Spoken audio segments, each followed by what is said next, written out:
to be. Excellent. Greg Papa. Touchdown! San Francisco! And Greg Silver. Let me tell you something. There is no such thing as being calm. I am fired up to be here. This is Papa and Silver.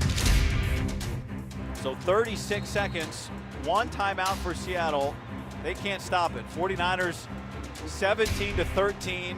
They steal victory from the teeth of defeat. Victory formation, they kneel it down. And the 49ers, on a day where so much didn't go their way, find a way to win and go to 1-0 on the road in Seattle. What a statement victory by these 49ers. And again, you just, a lot of things didn't go their way. The defense played their tails off throughout most of this game, but just the resolve and just the mental toughness just to keep grinding despite what happened, to be able to get that win late without George Kittle on the field, without Jawan Jennings on the field, and guys like Jake Tonjes coming up with a big-time play. Happy New Year, everybody. And wow, does September 7th of 2025 feel like a lifetime ago? But we've come full circle because a lot of those names you just heard from Tim Ryan, like a Jake Tonjes, continue to make their impact. And speaking of Tim Ryan, last time we did the football hour, he said it, the Brawl for it all. Saturday, tomorrow, 5 o'clock kickoff. Get ready. Seahawks 49ers Part 2, this time at Levi's Stadium. And the winner comes away with the NFC's number 1 seed. Also great to have Greg Papa in the house in studio. So much happening in the last week alone between the Niners and the Bears. That crazy game that came down to the final play. Now we've got to look ahead to Seattle. Winner takes the 1 seed. And just like 2019, it's all coming down between these two teams. Only this, a very different iteration of the Seattle Seahawks. They are young. They are up and coming. They got a great second-year head coach. We know Sam Darnold very, very well. Jackson Smith and Jigba has been a problem all season. But the 49ers also got a lot of guys of their own, including the Brock Star, who has been playing phenomenal football over the last few weeks. Good morning to you, and Happy New Year to you, and the same to Danny Dunn. I'm back in the chair for today. They said 4 hours to open the show. Actually, 3. As I am planning on going to walkthrough. I haven't been there in a while, so the plan is for now, but as we know, things change for me to do the football game tomorrow night, and what a game it'll be. Where is Jacob Hollister, by the way, right now? Is he in the NFL? I think New England had him for a little while after he left Seattle. The guy you got to worry about now is A.J. Barner and the Barnyard, which was when they do their tush-push, their Buffalo snowplow, where he goes under center as a former high school quarterback and takes the snap on the short yardage and goal line situation. So it's all coming down to this, and this is going to be one of the biggest regular season games in the history of the franchise, much like December the 29th of 2019 when it came down to a yard, a foot, whatever it was, when Big Play Dre made the first of many. He had big plays that rookie year, but that was the first of the biggest. I can see it now. And Seattle challenged. They thought they had scored, and Marshawn was late getting on the field. What a game that was. And the difference was you're the number 1 seed. At that time, you had 2 teams getting byes. It wasn't just one. So it's even more on the line now. Or you're going to Philadelphia. Would have been the if you lost the game, another yard or so and you lose. And we'll see what the scenario is for Saturday. I have to wait till Sunday to figure it all out. But it's basically, I don't even want to go there because I'm planning a comeback. And I did plan the comeback last week against the Chicago Bears. And to prove to everybody that I was getting ready for the game, I had my boards done and I was all ready to go, but it was just going to be unwise. I went back on I'm not on chemotherapy right now. I'm on the immunotherapy Blina. I started it December the 22nd, which is the Monday of that week, and I also had a lumbar puncture where they shoot methotrexate in your back. Not a great thing. Anyway, it just hits you, and you don't know. And the preparing for the game is where neurologically I started seeing things, like people coming up behind me, and I'm like, what's going on? Is that Caleb Williams trying to get out of the pocket here? We better get him on the ground. Yeah, to her. And I just thought this is not wise to do. And but I feel better. I went back to the UCSF on Monday after that game. And had I done that game, I'd be in traction now. I'd be in the infirmary. They would have admitted me in the hospital. That was one of the best regular season games I think I've ever seen. Just back and forth. And, you know, the defense rose up when they had to. Did you stop Chicago? I think they just ran out of time is what happened. But you will find a way to win that football game. And that game is every bit as important as this game. Because if you don't get them both, you don't have the scenario. We've been talking about this before anybody else. We laid it out. If they could win out, and the schedule got favorable, and then they could just take care of the Bears and Seattle after Christmas. And this game Saturday night is going to be the battle with Seattle. The brawl for it all, Tim Ryan. I'm going to open the broadcast with that tomorrow night. But anyway, it comes down to one of the most memorable, improbable seasons we've seen in Bay Area history. And we'll get into it all.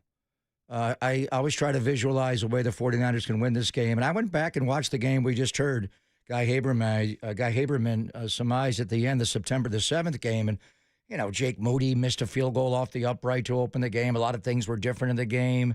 Even Worry got hurt right away, tackling Christian McCaffrey in that game. That guy's Cam Chancellor. And they use him differently. They actually use him as an edge rusher. He is a problem.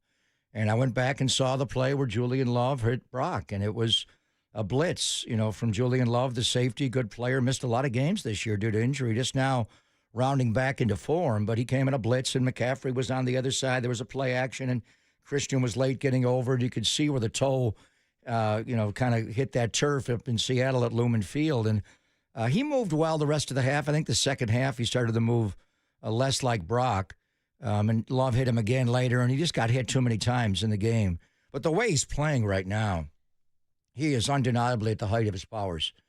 His big brain Brock is meeting his big quads Brock, and his movement, and it's effective movement both in and out of the pocket. Obviously, the touchdown pass to Juice was just epic, one of the great plays in Niners history. And if this season we could look back on this magically, that'll be one of those plays. Even if it doesn't turn out that way, like the NFC title game against Detroit or the playoff game against Green Bay, there are moments that'll live with us forever. But that was so you could just see where Brock was compromised the rest of that game. They found a way to win that game, and they did it by Sam Darnold did not have a great game overall.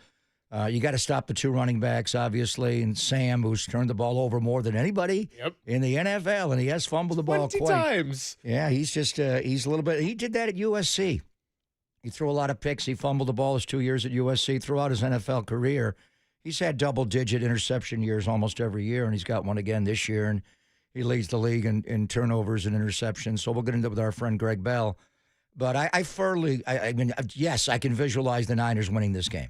I can. I mean, because they've beaten Seattle so often, and especially since Brock Purdy took over. The one exception was, Geno Smith getting out of the pocket last year, and the first show you and I ever worked together was that ensuing Monday the day after, and, they called a timeout that was not given to them, that should have been given to them, and it was just a weird deal. It was Jay Harbaugh, Jim's son. But in any event, the one thing is, and I'm just so thrilled, and hopefully we'll see how I feel the rest of the day and see how I feel tomorrow. But to be a part of this season would be incredible. I was hoping to come back for the playoffs, but I think I'll be able to sneak it in tomorrow. We'll see how it all goes. But the reality is, you win this game tomorrow night, you may never have to leave your stadium. You won't. You won't. You can play 2 home games in a Super Bowl, but there's no guarantee you're going to win those. But if you lose the game tomorrow night could be the last home game of the year. So, my first, and I'm sure a lot of people out there haven't been to Niner games all year. This will be their first game experience. So it's kind of a weird juxtaposition in your mind where you're thinking we want to be home for the holidays, which we've been. We want to be home for the January football and maybe February football when it really gets decided. But if things go the other way, and this Seattle team is hard to beat. They haven't lost too many times this year. They've lost 3 times. The Niners beat them 1 time, and we know the Rams were able to beat them, and Tampa Bay went in there. Watch that game back. How did they score all those points on Seattle's defense? Seattle's defense, honestly, one thing I want to get into with Greg Bell is where's their weakness? Right. What are they not good at? And they change their secondary so much. I have no idea who's on the field in what situations. Obviously they bring in Reek Woolen when they go nickel, and Devin Witherspoon goes inside. So the 2 outside corners are Witherspoon and Job. And then, Reek goes outside. And I wonder about the Niners doing that a little bit. If Upton Stout, one thing about the game, September the 7th, they attacked Upton Stout from the very start. And it's because he's a rookie. And I think there's other guys you can go at. And obviously you want to attack the middle of the field and the safety play. But If Stout can't go in this game, and I know he's on the field moving around a little bit, but concussion protocol right up till game time is different. I think he'll play, but with concussions, you don't really know. Right. Would you just play Luter and, Diamador Lenore and, bring back Renardo Green and then move Demo into the slot? Now, he hasn't done that all year. I don't know if he's even practicing in the slot. I would think he would be a little, but Luter's played well. And then you have size with Luter and Renardo Green on the outside. One would have to flip side, and then Demo would go inside. I don't know if they're going to do all. They're not going to have Diamador Lenore follow Jackson Smith and Jigba around. They've never done that all year. The only time I've seen the Niners do this with Kyle was with Mooney. He did it to Drake London in Atlanta. He did it to D-Hop in Mexico City and when we played him in Arizona. And obviously DK Metcalf. He did that, and that was a brawl. That was a street fight. It's a little bit different with Jackson Smith and Jigba. You can't get your hands on that guy. And I agree with Kyle. Kyle had the line. It looks like he's slow, but he's the fastest player on the field. Reggie Jackson had the great line about the outfielder Devon White when he was just taking a lead off first base, and he said, he looks fast standing still. And he does. The way he just moved away. It was Devo, it was Devon White. Jackson Smith and Jigba looks like he's hardly running, like he's exerting no energy. But he runs by everybody, his body control to run into your body, feel you, move away. Kind of like Steph Curry driving into a defender's body to create space off of the body, then explode away from it. He's such a good player, but they got other players you got to deal with as well. But this will be fun, and this will be Brock Purdy up against Sam Darnold. We saw it so many days in practice, and, Sam was the number 2 on the scout team. He's had a nice career, obviously, in Minnesota and Seattle, but maybe the one weakness, they found their running game the last couple of weeks. We'll see if they can do it against the Niners, and I'm sure they're going to try to pound K9 and Charbonnet at you all day. Kubiak versus Kubiak. Is Sam Darnold. How many times will he throw the ball or fumble the ball to the Niners? If he turns the ball over a couple of times, that could be the difference in beating them. Oh, there's no question. And something I got into with Derek and JD in the earlier shows this week is Sam Darnold is mistake prone, but Sam Darnold's margin for error is also greater on the average game it's been this year than Brock Purdy's margin for error, who, he threw a pick 6 on the first snap of the game. From that point on, played a damn near perfect game, and he had to for the 49ers to walk away with that victory. So that's exactly where I want to take this coming up, because we got to get into Brock Purdy and what kind of level he's been playing at. Kyle Shanahan, Brock Purdy in lockstep. Is this the best quarterback play Shanahan has ever gotten from a QB? Well, certainly since Matt Ryan's MVP season. 808 KNBR is your number. 559 says, what a Gregsolent morning. Wants Fred Warner and Papa back for the playoffs. Well, look, let's have a Gregsolent evening starting tomorrow night at 5 o'clock. We got the YouTube chat open. It is the Brawl for It All. Don't have to wait till Sunday. Coming your way tomorrow at 5 o'clock, and we will be here with you until 10 o'clock. It's Papa and Silver back in true form on the Sports Leader.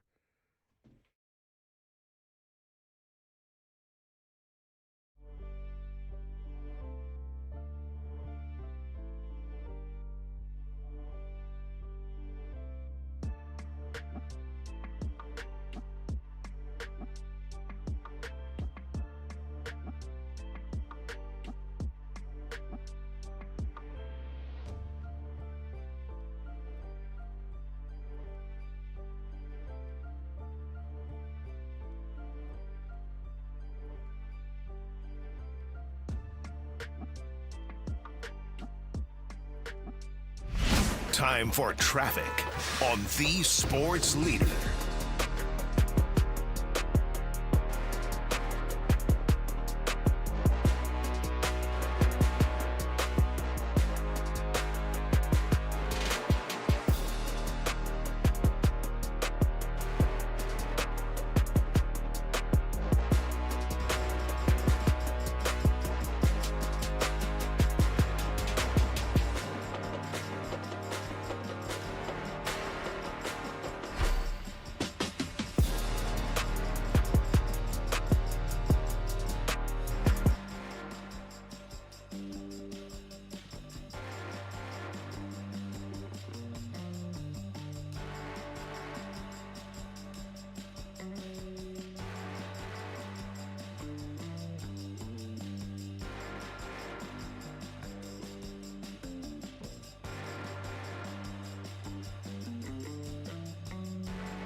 And now it's time for the Protect Your Assets Business and Technology Report with me, David Hollander.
This is Papa and Silver on KNBR, the sports leader. Purdy takes the snap. He turns, play action, bootleg left. He's looking, he pumps. Now he's backpedaling. Now he touched the ball away. He's going to run. No, he's going to throw to Juszczyk for the touchdown. Touchdown, 49ers, and a beauty. And the 49ers are back in front.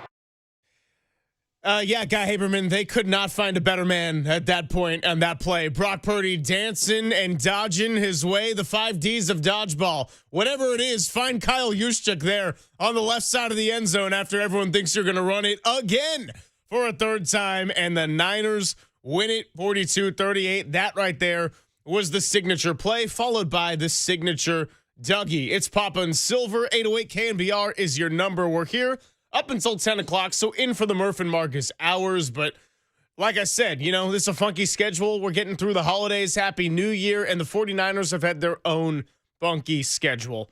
Tracy Sandler joining us at 8:15. Mike Holmgren, Super Bowl winning coach and offensive coordinator, coming by at 8:50. And we will talk to Greg Bell of the Seattle News Tribune, our good buddy, joining us at 9:30. And so while we talk about Brock Purdy, that play, like I told you before the show, I felt very bittersweet watching that game because I know you wanted to be able to do it.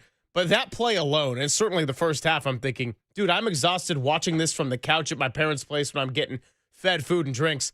I can't imagine the roller coaster of the 4 quarters that everybody in the building experienced there. 8.5 seconds from snap to finally finding juice in the corner of the end zone. I had 5 kids in 8.5 seconds, so I don't know what Brock was doing back there, the Brock star, but that was one of the signature plays. And you heard Tirico's voice and Collinsworth. They were just shocked. And Guy, I mean, it was just one of those plays, a signature play in Brock Purdy's career. So we were talking earlier, is he playing the best football of his career? Are you kidding me? And we saw him, come in against Miami when Jalen Phillips, got after Jimmy and came right in. The Niners scored the first possession. He hit Kyle Juszczyk in the right flat for a touchdown, and the rest was history. Got Todd Bowles the next week and never lost until, he got hurt in Philadelphia and then came back the next year and got off to the 5-0 start and got to the Super Bowl, everything. But right now, because last year he did run more, and it was by design, losing a lot of your big weapons, getting a lot of man coverage, going back to Spags in the Super Bowl in Vegas. So he knew where to run behind it. So he kind of had to run.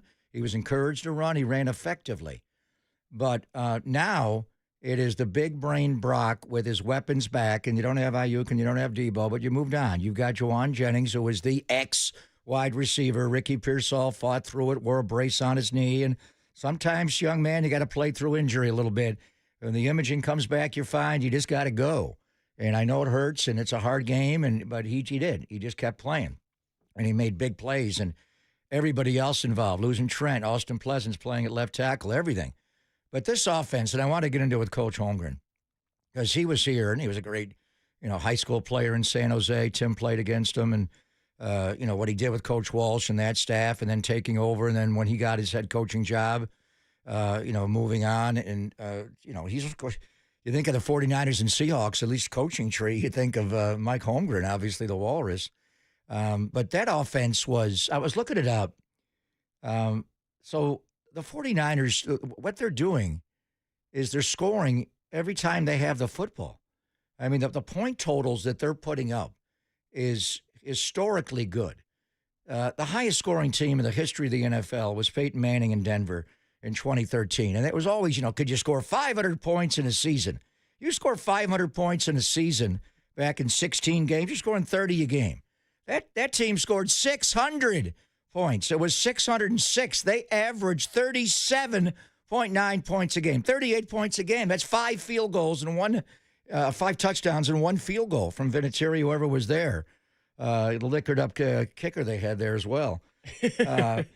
And then New England, right behind them and their teams. And so the 49ers overall are not scoring that. But in the month of December, they are. And D. Winters had the pick 6 in Indianapolis. But the last 2 games, you scored 48 and 42. The game before that, 37. The game in Cleveland, it was 25, and it was a wintry day, and you played more with the wind and field position and special teams. It was different. First game, Brock came back. They scored 41. So right now, Morstead goes 23 straight drives without punting. Incredible.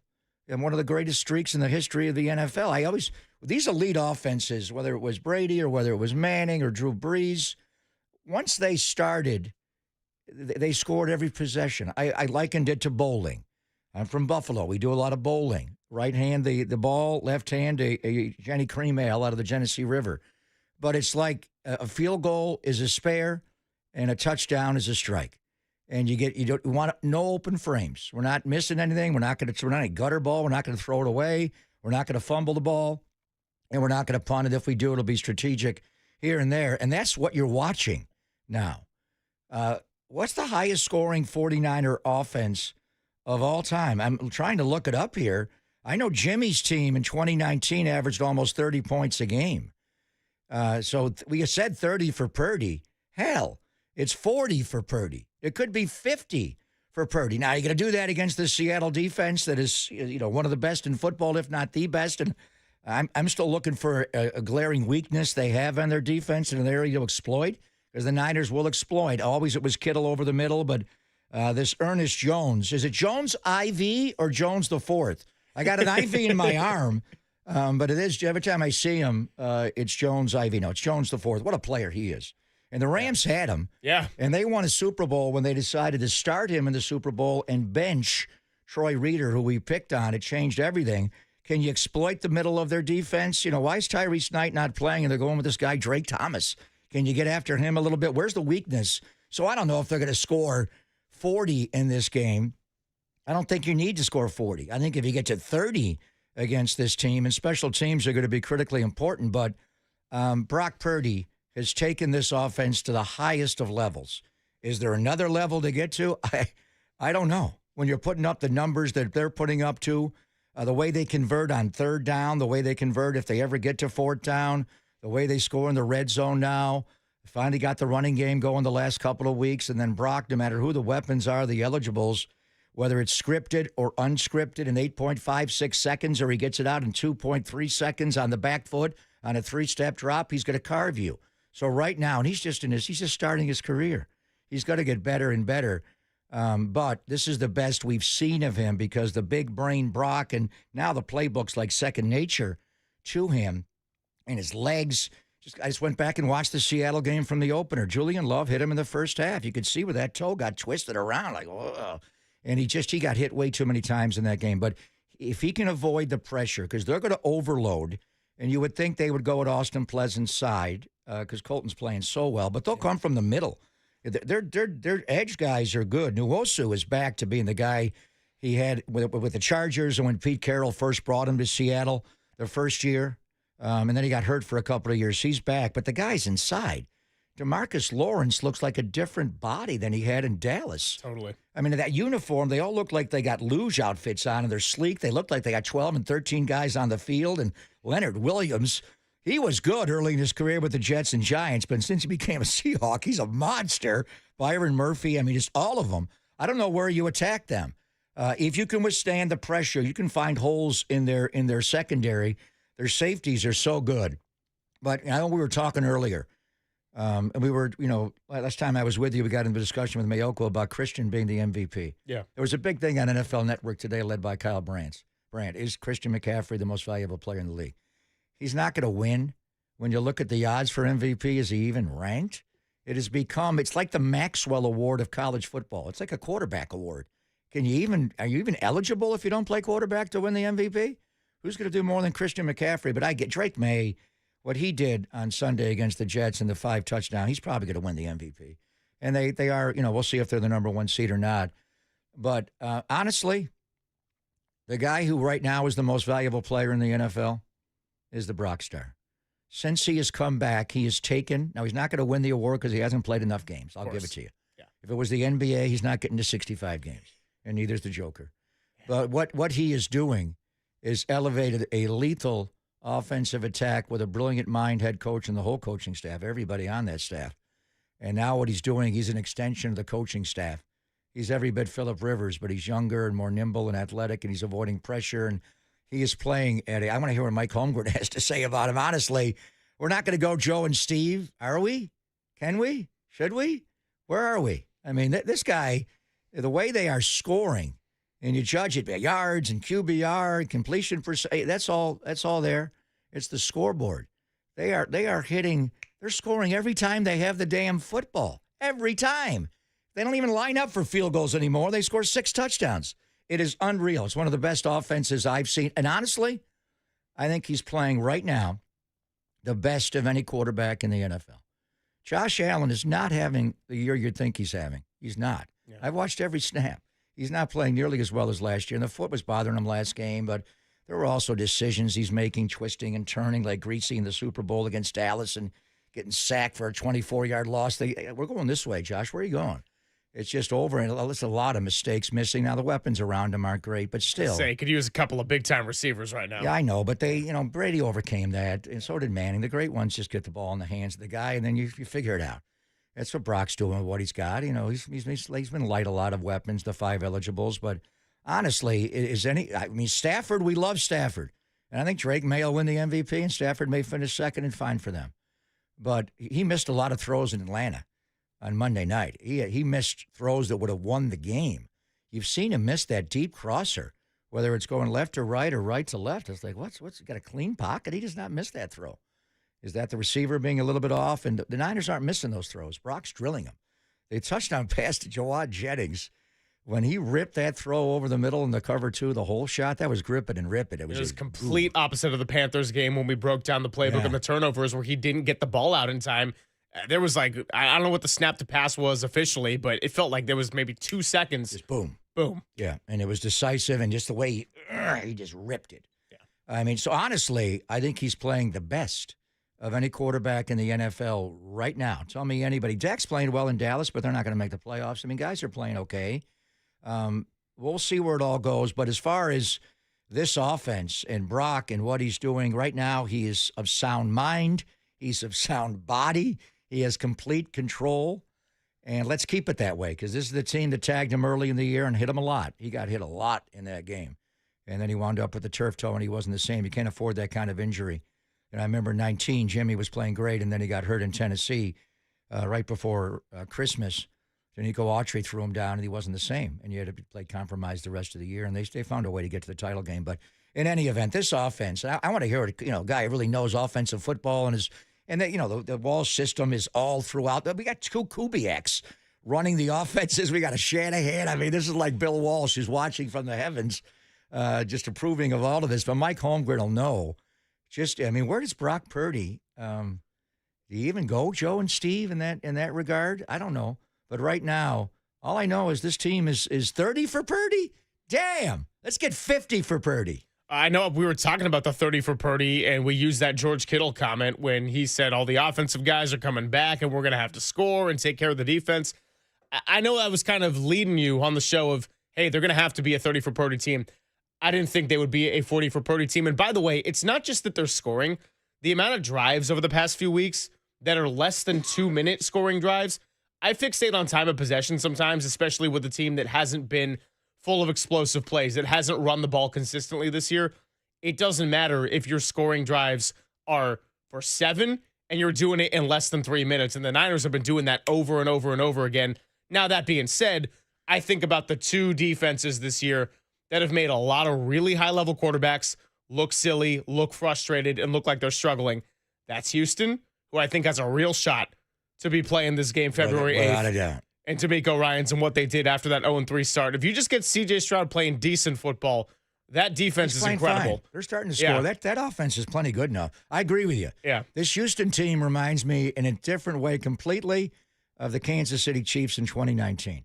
We were so fixated on winning the NFC and getting to the Super Bowl. I'm just always looking at that team in red and gold over in the other conference and just what are they going to do? But I'm feeling the same way about the Houston Texans. There's no doubt. And you were on this. You kept bringing up, well, they get all healthy on offense. They'll just score 30. They haven't come close to that. They're averaging 22 a game. What makes anybody think they're going to score 30? And sometimes the quarterback position obviously is critically important.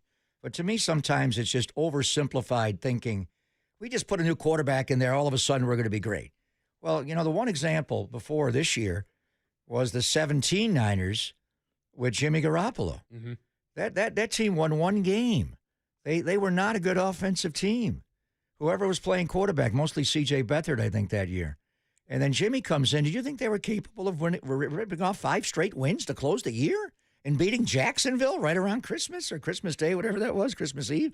Like, they can't do that. So, wow, the quarterback can change things. And with this team, Mac Jones was playing fine. They were the number 1 passing team in the NFL. There were some people out there who thought, let Mac play and not bring Brock back. Well, that's not ridiculous. And believe me, in this game, Brock's ability to avoid, just to elongate plays, maybe not 8.56 seconds, but they're gonna have free hitters. They're gonna win one-on-ones, bringing 4. They're gonna hit him. How does he avoid getting hit, getting out of the pocket, staying live, making maybe not a play like he made against Juice, but just doing that. But the quarterback play, and a lot of people coming back and contributing to this. And then Christian's brilliance throughout, but they've gone from a team that is averaging 22 points a game when Mac was playing quarterback to a team that's at 42 a game. And that's good. We haven't even talked about the defense and what Seattle's going to do there. They're going to attack, but they're not going to come in here and score the way the Chicago Bears scored on Sunday night. They're not that. They could do it with special teams, and we'll see if Shaheed clears concussion protocol when we talk to Greg Bell. They're not that kind of offense. They can be when they get rolling, and a lot of it is they score on defense, they score on special teams. Hell, there was a streak of like 3 or 4 games in a row. Every time you put them on in the first quarter, Seattle was up 35-0. Like, how'd that happen? And then a lot of games, they're like 3-3 at halftime, and all of a sudden it's 24-3, 5 minutes into the second half. How'd that happen? So they can, but they do it with short fields. They do it off their defense. But the point is right now, you were right, and George was right, and they had a belief in that building that they could do it. This offense was good and winning with Mac Jones a quarterback. Right now, they are destroying the league with Brock Purdy a quarterback. And then we got to get into the other side of it, which is the defense stopping Seattle. And then also, I talked about Houston's defense. Well, the other one that's been right there in lockstep with Houston is this Seattle defense. So what makes the Seahawks dangerous? Let's get into that next. 808-KNBR is your number. 415-808-5627. It is Papa and Silver with you until 10 o'clock on the Sports Leader.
Greg and Greg, Papa and Silver. This is KNBR, the sports leader.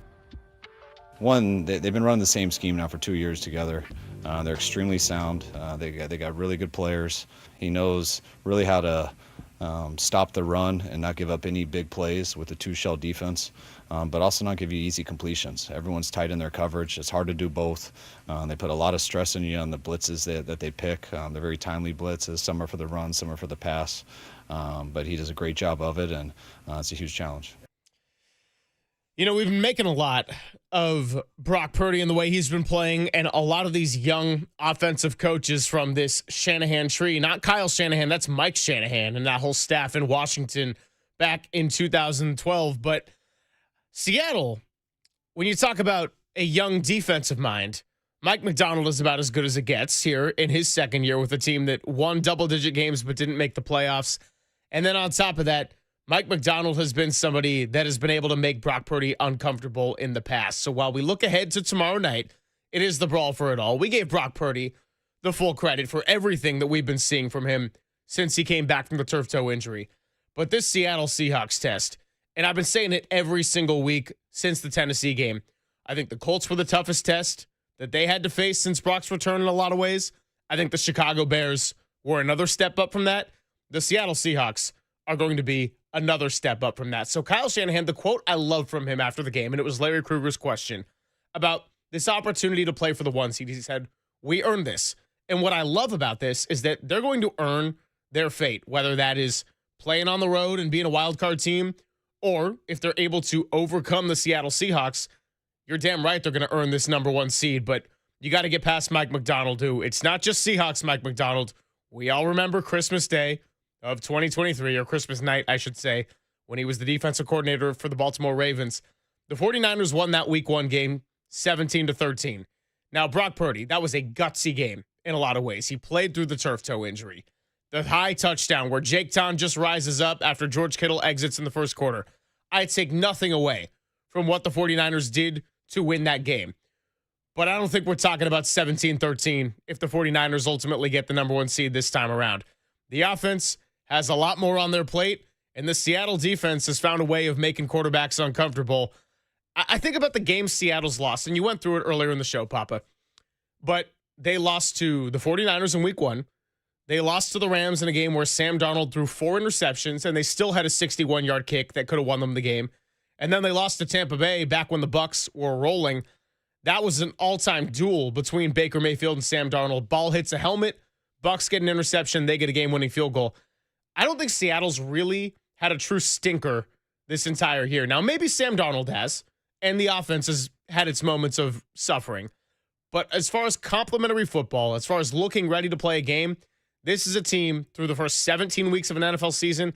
I don't think they've ever come out and I've said, wow, this team it's just not their afternoon. They look terrible. They have not been that team one time. They've had moments in games where they look very beatable. I mean, the Rams, even the game on that Thursday night. And look back at the situation we're in. If they don't come back and win that game and Eric Saubert catches the 2-point conversion in overtime and the Charbonnet 2-point conversion, they had 3 that night. And, it looks like the Rams would probably be winning the NFC West now. It'd be a whole different story. So what would this game mean? It'd probably be kicking off at 1 o'clock on Sunday and not in prime time on Saturday night with Joe Buck calling the game. So when you look at the NFC West, and we identified it earlier, I was surprised Arizona's season's gone so bad. And I think we'll see what they do with Jonathan Gannon. But in this division, you have the 2 brilliant offensive minds, and Kyle and Sean McVay. And then you have Michael McDonald. You don't know me, but I'm your brother. Is he the creator of Yacht Rock? Is that the same, Michael? I always think of him when I see him. Taking it to the streets, brother. We'll take it to the streets. But and you referenced his time in Baltimore. That Christmas night game of 2023 cost Brock the MVP, and ultimately the Niners got to the Super Bowl. But it really did choke off the Shanahan system. It was different. It was everything in the middle of the field, and they had those 2 off-the-ball linebackers when Patrick Queen could actually play, as opposed to the guy we saw in Pittsburgh this year, Roquan Smith. Those 2 guys just patrolled the middle. Hamilton, all their secondary guys were so good. And Brock got intercepted 3 times in the first half of the game, threw one early In the second half, he got pulled, and Sam Darnold came into the game, and he threw a fourth interception, and it was ugly. And I think that kind of set the Niners back. I know he bounced back the next week in Washington statistically, but to me, he wasn't quite the same player. And all the way to the Super Bowl and Spags' defense in the middle pressure. And Mike McDonald, the head coach of the Seahawks, a little bit different. I mean, last year, and remember, he replaced Pete Carroll. And John Schneider, the GM, keeps his job there. How does that happen? They get rid of the legendary head coach. They keep the GM. And John's done a great job rebuilding it, a lot like he did in the early 10s when he built the Legion of Boom. But his defense, Mike McDonald's defense to start last year was not good. First 9 games, they gave up 24.5 points per game and over 350 yards a game. People were running all over them, 140 yards a game. And then right around the time that they came into Levi's, Devondre Campbell couldn't control Geno, and he ran into the end zone for a touchdown. Their defense tightened up. They won 10 games last year and did not make the playoffs. So we felt the upgrade, obviously a quarterback, to be able to go get Sam and, let Geno go and make a trade to actually get something back and then sign somebody like DeMarcus Lawrence and just all the younger guys getting better. And their defense is one of the best. And I'm still looking for, can you run on their defense? Is there an area of weakness where you can attack? You're going to have to deal with their front. And they're a little like New England. Whenever you played a Belichick team, it felt like they had 12 or 13 guys on the field on defense, and you had no idea where they were all lining up. They all lined up in different spots. DeMarcus Lawrence or Leonard Williams can line up as a 3-tech or, over the inside shade of the guard or outside shade of the guard or over the head of the center at 0. Or he could line up at 9 technique way outside. It's like, where the hell is that guy going? Where's 99? Where's 0? DeMarcus Lawrence. Is that the guy who played in Dallas all those years, DeMarcus Lawrence? They got so many guys. Nwosu, we talked about. Derek Hall's more of a rush guy. Then they bring pressure. Eamon Worry, the rookie out of South Carolina. And this is a very different defense than the Legion of Boom. That was more of a secondary base, and it was, Bobby Wagner and KJ Wright, the 3 deep, 4 under. Their front with Michael Bennett was very good. But this team, their front defines them. Their overload pressure. Michael McDonald comes from Baltimore. What do they do there? Going back to Rex Ryan, years, they would bring overload pressure. They would bring 3 or 4 to one side. And Austin Pleasant's brother, I think it's going to be you. Colton, they'll try everybody, but they don't always bring more than 4. But they look like they're all standing up. They're all coming, and then they bail. Who's coming? Who's dropping? You're blocking the right guy, and they come through with a free hitter. And they're across the board defensively, they're really good. So this matchup, when the Niners are on offense against Seattle's defense, is just brilliant. I mean, when it's Sean McVay against Kyle, they're kind of taking turns going, Hey, I'm on offense now. It's my serve, then it's your serve. This is Mike McDonald. He's going to take it to the streets against Kyle. And they both he calls their defense. Kyle obviously calls the 49er offense. That's the brilliant chess match we'll get into. I'm so thrilled that we got Mike Holmgren on today. And we were, wondering earlier about the highest scoring teams in Niner history. Mm-hmm. And actually, the team in 2023 was pretty high on the list as far as overall points, but you played an extra game. But the 94 Niners, which was one of the best in the history of the NFL, obviously scored 31.6 points per game, 505. That was Steve Young, and that was obviously Mike Shanahan's team. The teams in the early 40s, just when they were coming into the All-American Conference, and Frankie Albert, they scored 35 a game. 98 team scored 29-9 a game. Mike Holmgren. The 84 team, that was one of the best in football. They went 15-1 that year, scored 29.7 a game. And then Jimmy Garoppolo's team in 19 scored damn near 30 a game. This team is not going to do it over the entirety of the season because they scored just 22 a game. But they're up to 27.1 points per game. And they're scoring 40. And since Brock's been the quarterback during this 6-0 run, what are they averaging? Over 34, 35 a game? I mean, you get 5 touchdowns, San Francisco's a game. You're going to find a way to win. So that's 42 since the bye. 42 since the bye. Yeah, right. I mean, but since Brock came back in Arizona. Yeah. Yeah, I mean, it's what they're doing, game to game. But the last 2, they laid 42 and 48. They scored 90 points. It's incredible. Then, obviously the Indianapolis game, and then that would be the bye week where they came back in Tennessee and scored 37. But it's obviously going to be very interesting. And we'll get into the other side of it. There's always a yin to a yang. How does this young defense handle Sam Darnold and Jackson Smith and Jigba and the two running backs, which the one weakness on their team was their running game. They just weren't able to get much push in the offensive line. The last couple of games, the Ram game on that Thursday night, they ran the ball. I watched the Carolina game a couple of times. They ran all over them. Charbonnet had a huge game.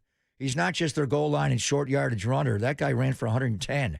So they're going to try to test the Niner run defense. The most compelling matchup is when Brock's on offense against Jones IV and that Seattle, or Jones the fourth, Seattle's defense. But the other side of it is, how does the Niner young offense deal with Sam, and Akubiak calling plays against them? So I was at Ernest Jones' first training camp, and at the time he was just Ernest Jones. So when he became Jones the fourth with Seattle, I was like, wait a minute, is this a different guy? It had me so confused in the way that, what was it, Bobby Okereke became Bobby Okereke? Yeah, Stanford guy. Yeah, so, Ernest Jones. But then, I watched him play, and I was like, no, just kidding. That's the same guy. And got an interception against Brock Purdy in week 1 when McCaffrey picked up a block. He went low, Jones dropped, got him over the middle of the field. And so, I think I got the stat earlier. Sam Darnold, when he has multiple giveaways in a game, the Seahawks are 5-1. Now, for the 49ers, for Brock Purdy, it's 2-1. But I think we can be objective about it and say that the margin for error for Brock Purdy going into this one is going to be thinner than what Sam Darnold's got because, 4 interceptions. It was the one game they lost. They could be 6-0 if Jason Myers drills a 61-yarder. In today's NFL, that's not that far-fetched. And so this defense, this special teams unit, and we'll see what happens with Rashid Shaheed, that's going to keep them afloat in a lot of areas where the 49ers, we've been raving about their special teams because it's been an incredible turnaround from last year. Brant Boyer coming in and building this unit, Eddie Pinheiro getting him off of the streets. But the only special teams unit that's been better all year, and it's not close, the Seattle Seahawks. All right, so 7:50 for Murph and Marcus is usually the time for the big hit. Now, we don't necessarily have a big hit. We don't have the Murph and Marcus elements going today, so not all those normal sponsor reads. But for the sake of, it being 7:50 when we got a big audience right here, let's get to it. It is the Brawl for it all. How much would a 49ers win on Sunday boost your belief in their Super Bowl chances? Is this one in your mind that they have to get? 808-KNBR is the number, 415-808-5627. It's Papa and Silver on the Sports Leader.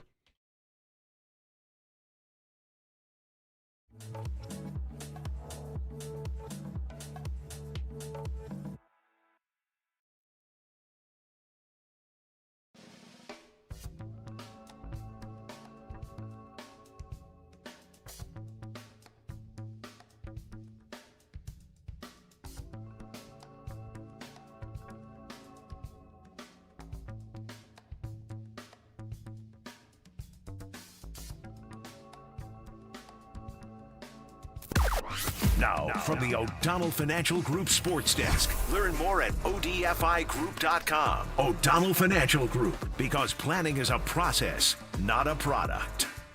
49ers GM John Lynch, he joined Silver and Depop this week to preview the 49ers' huge matchup against the Seahawks on Saturday night, not only for the NFC West title, but for the number 1 seed in the entire NFC. Check out that podcast and more on the Sports Leader app and thesportsleader.com.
Papa and Silver now continues live from the KNBR Casino Matrix Progressive Jackpot Studios.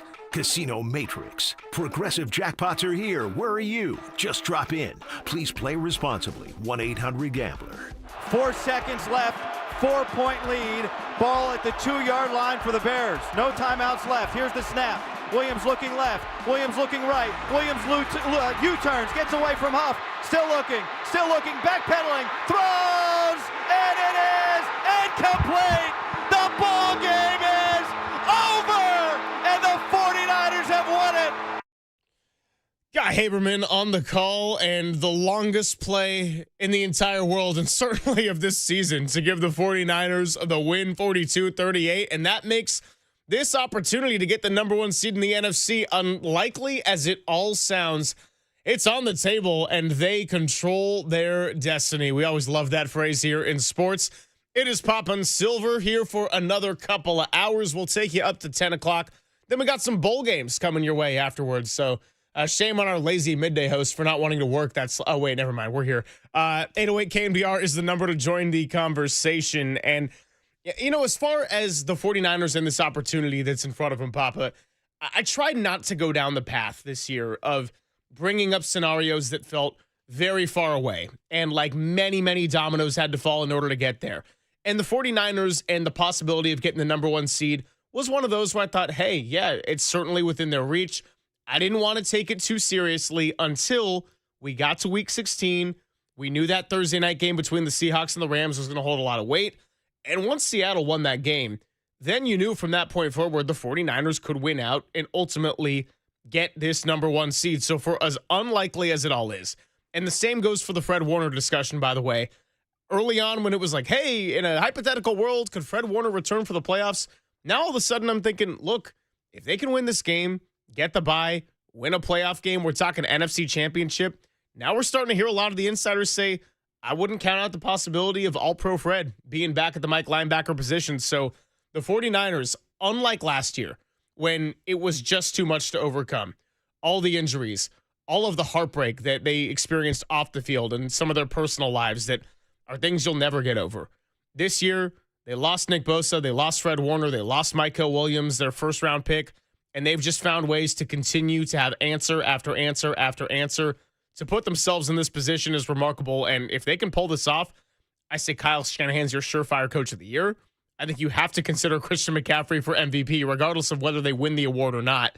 And where does this go among the all-time surprise regular seasons for your San Francisco 49ers? In the Bay Area. I mean, one of them with the most improbable runs, considering the way the month of March started, March the 10th, and losing so many good players, and then the injuries during the year and all of it. We've detailed it all, but the reality is, and Fred Warner, the moment he is done playing, he waits just 5 years to be Cantonized, but he'll have every network. He was great on ESPN last year in the playoffs.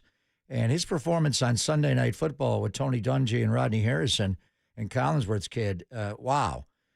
He carried that show. He is so good on TV, looks so good, has so much to say. Now, as a player, it's hard for him to be completely honest, but when he's done playing and he just analyzes things objectively, he will be a stupendous television star, there's no doubt.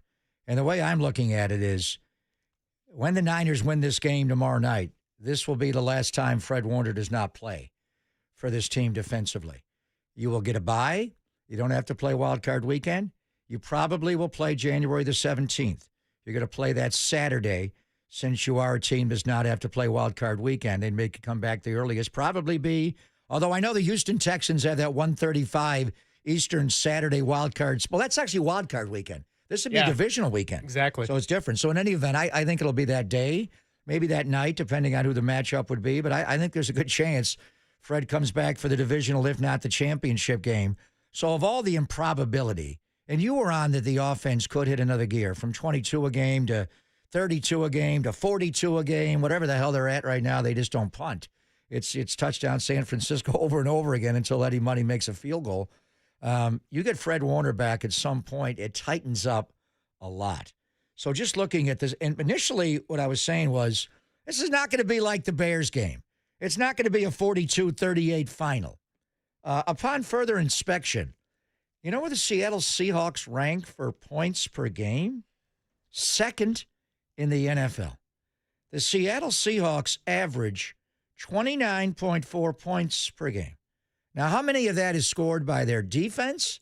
And I remember DeMarcus Lawrence in particular with 2 scoop and scores. Tyrese Knight came on the same middle linebacker blitz against Jacoby Brissett. Looked like the exact same play, and DeMarcus Lawrence, wearing number 0, scooped and scored them both. Rashid Shaheed has returned a punt for a touchdown. He's also returned a kickoff for a touchdown. And his score on special teams against the LA Rams on that fateful Thursday night flipped that entire game around. So that's just 4 off the top of my head that they've scored on defense and special teams. So it's not all offense, but it does add up on the scoreboard. So my initial thought was Niners offense against their defense. And the other thing we're not getting into, the weather in the Bay Area in January, we know what happens this time of the year. And Seattle's known for their weather, but it's going to be gnarly on Saturday night. We'll get the official report and see it. I think you have to anticipate this is going to be a heavy rain game. So how does that – and Seattle will not have an advantage just because they live in Seattle. It rains here in the Bay Area. The Niners don't have to travel. They do.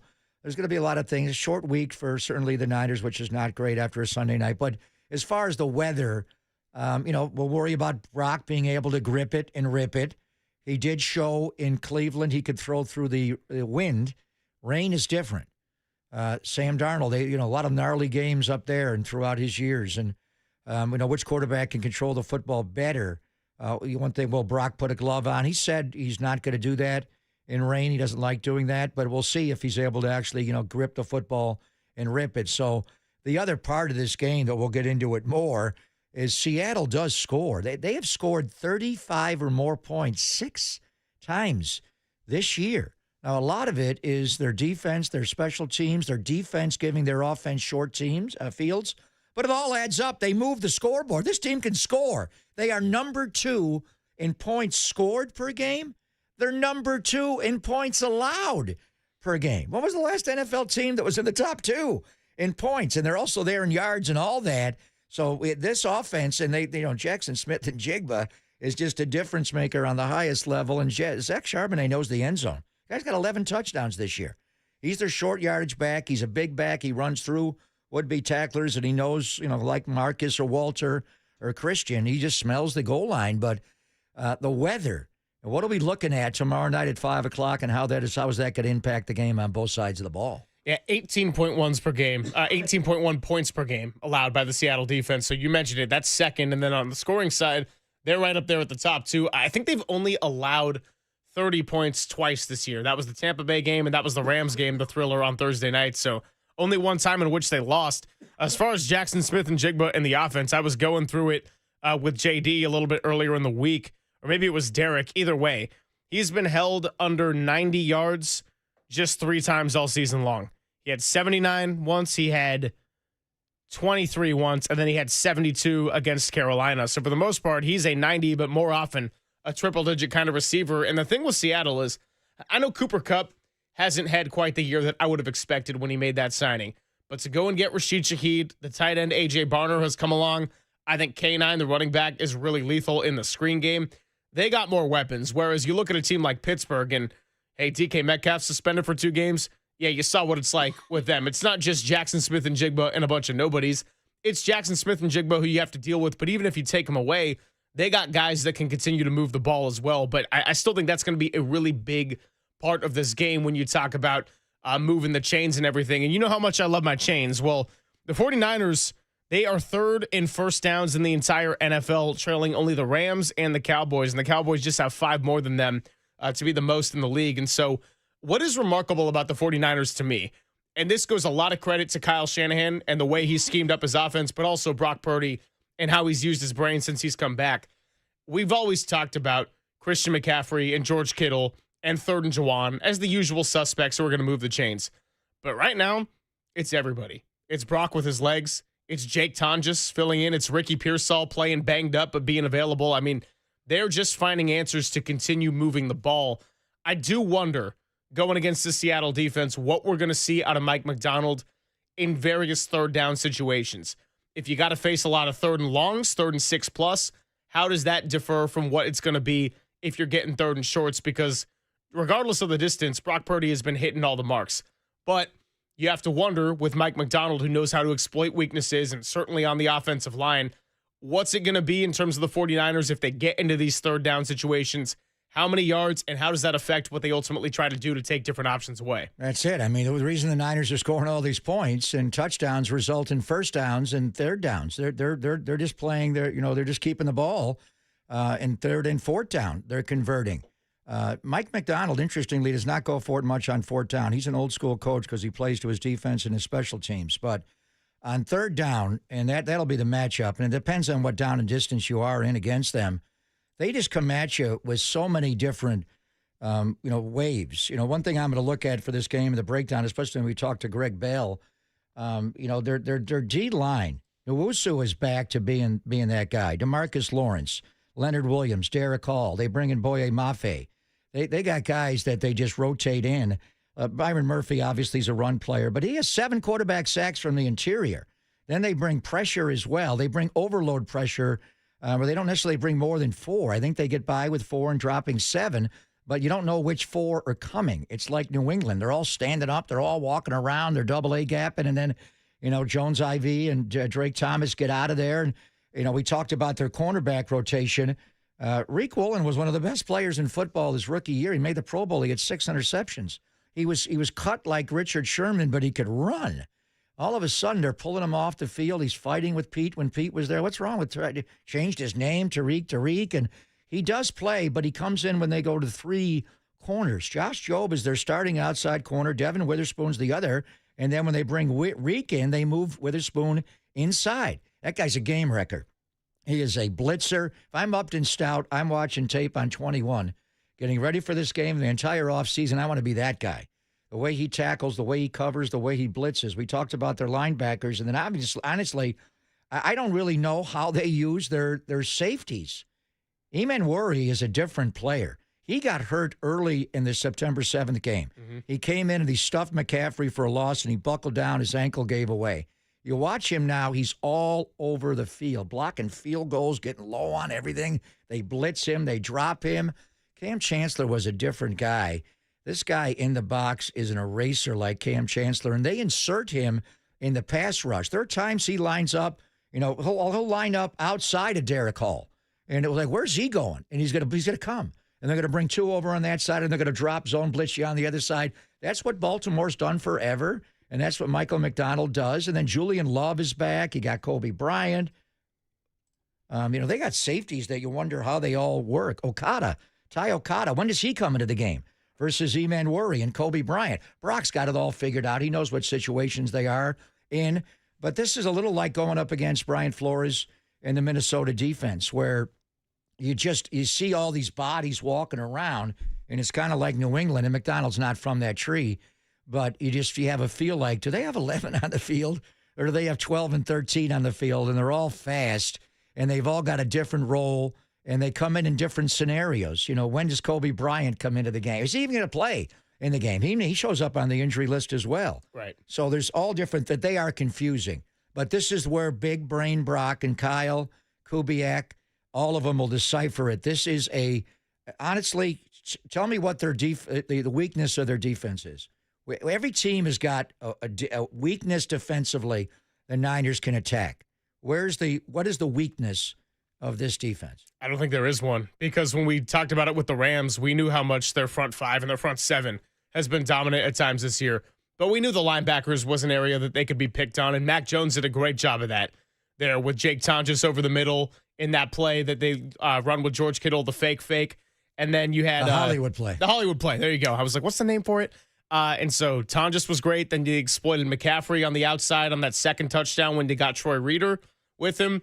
Seattle, it's a little bit different, where I don't look at their linebacking unit and say, that's kind of like it was with the Rams, where that was kind of a clear weakness. I don't think there is one. It always was in years past. George is balled out against Seattle, and a lot of it was Kittle over the middle. You were able to exploit. Can Jones IV, Ernest Jones IV, can he flat out cover? I see him get great depth and just take the ball away. The guy's got 5 interceptions on the year, but that's different than dealing with George Kittle or a Christian McCaffrey option route, a Texas route where he rocks into it. Can they go at Drake Thomas? Can they trap him on the field? Is this one game you want to go, more double tights? Obviously Juice has got to be on the field, so you're going to be discerning there. Do you want to try to get them? And then when they go, 3 linebackers, they just put Witherspoon at slot, and they bring in Woolen, and they play the 2 outside guys. And Witherspoon tackles like a linebacker. So they haven't shown a lot of weakness. I do wonder about running on them. Statistically, you look at them across the board, they're a good defense, and they also sack the quarterback. They get after the quarterback. They force takeaways. They're all that. But if there's any one weakness, that Kyle will exploit it and Brock will execute it, and then they just got to go out and match up. They can do it against other players. George Kittle's touchdown to open the year. Okada got beat just on leverage going to that front pylon, and Brock got him the ball. And you say all that about Seattle's defense being that great. First time the Niners had the ball this year against them, they went 95 yards right down the field and scored a touchdown in their home stadium. The 12s can all sit down now, and George with the leverage against Okada got to the pylon. But then later in the game, I think it was blocking Julian Love, wasn't it? He wound up, coming up with the injury, and he was out for that game and 6 more. So they're going to figure out a way to score. Can you score 30 on this defense? Do you have to score? What are we looking at for an over-under, especially if it rains? Is this a 24-21 kind of game like that, or we got to have a defensive score for one side or both, or a special a lot of times when you go up against Seattle, whether it's Pete or Michael McDonald and it's Larry Izzo running their special teams and they're direct snapping it to Travis Homer, or it's Jay Harbaugh, Jim's son, running Seattle's teams, a lot of times it comes down to a big play. And the one thing about them, the Niners got all new specialists, and Seattle stays with the same guys. Jason Myers is their kicker, and Michael Dixon is their punter. And that's why the Niners went out and got Wisnowski, who's now a Buffalo Bills punter. The year after Michael Dixon just turned the league over, his rookie year was one of the best in history. The Niners, so we got to get one of those Australian-born punters. Let's go get Wisnowski. Michael Dixon, he's the highest-paid punter in football. I mean, they've got guys that have been around a while, and Jason Myers and Michael Dixon, and they fill in all of it. They are extraordinary on teams. But the Niners are right there. They're a little better statistically, but will they be better on Saturday night? Well, and to be fair, that's a good call that George Kittle was completely cooking against that Seattle defense for the quarter plus that they had him before he tore off his hamstring and had to miss all that time. So will Kittle be able to go on Saturday night? That is one of the big questions. Let's talk to Tracy Sandler, CEO and founder of the Fangirl Sports Network, and also you can catch her on our 49ers pre- and post-game tomorrow, which is going to be starting at 2 o'clock. It's Papa and Silver with Tracy next on the Sports Leader.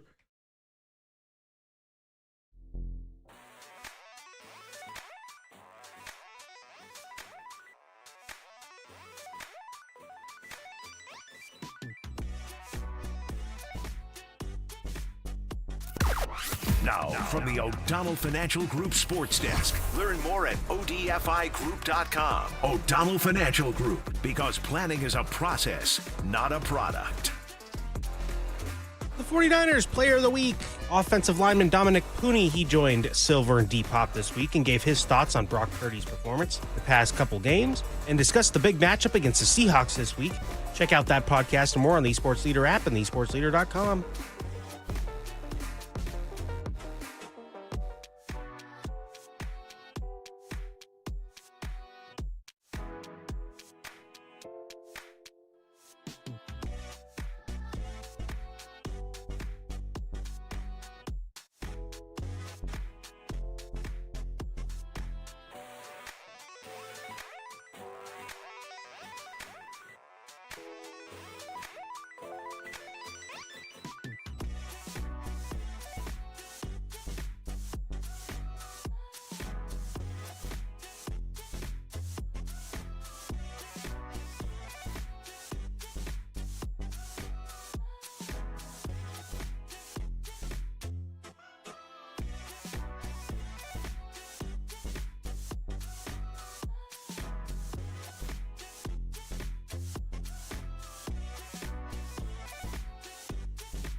And now it's time for the Protect Your Assets Business and Technology Report with me, David Hollander.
Now, back to Greg Papa and Greg Silver on KNBR, the sports leader.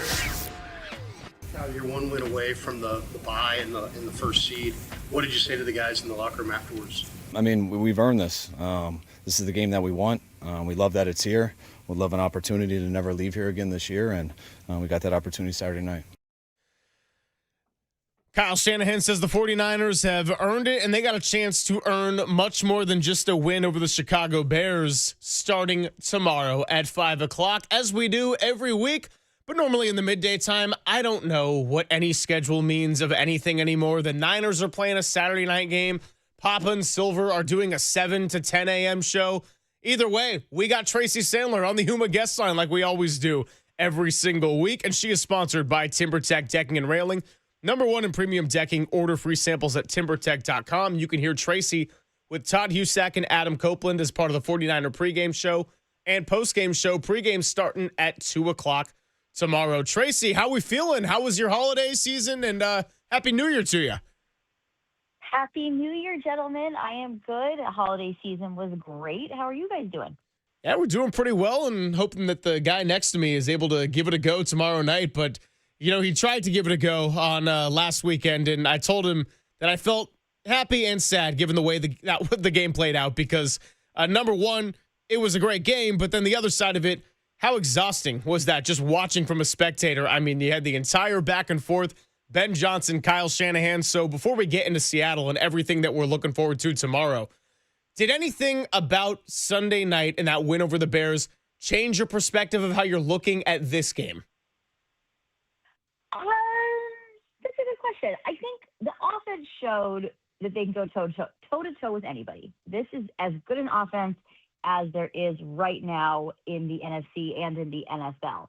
I think the defense is, per usual, the issue that everybody's going to have to watch, and this is a really good Seattle defense coming to town, so it'll be a little bit harder for the offense. But, I think it doesn't necessarily change how I'm looking at this game, but I think generally this offense can do anything. Can the defense do enough to keep the offense going, late into January and into February? And obviously they had to do it without George Kittle for the entire game after what happened in Indianapolis on the Monday night before, Trace. And then very first play of the game, Jalen Johnson drives on that slant to Jawan Jennings. Ball pops up into the air, and T.J. Edwards makes it a house call for Chicago. And along the way, Trent Williams, as John Lynch told Silver in a different papa this week, Trent was going 17.5 miles per hour. That's a big man moving.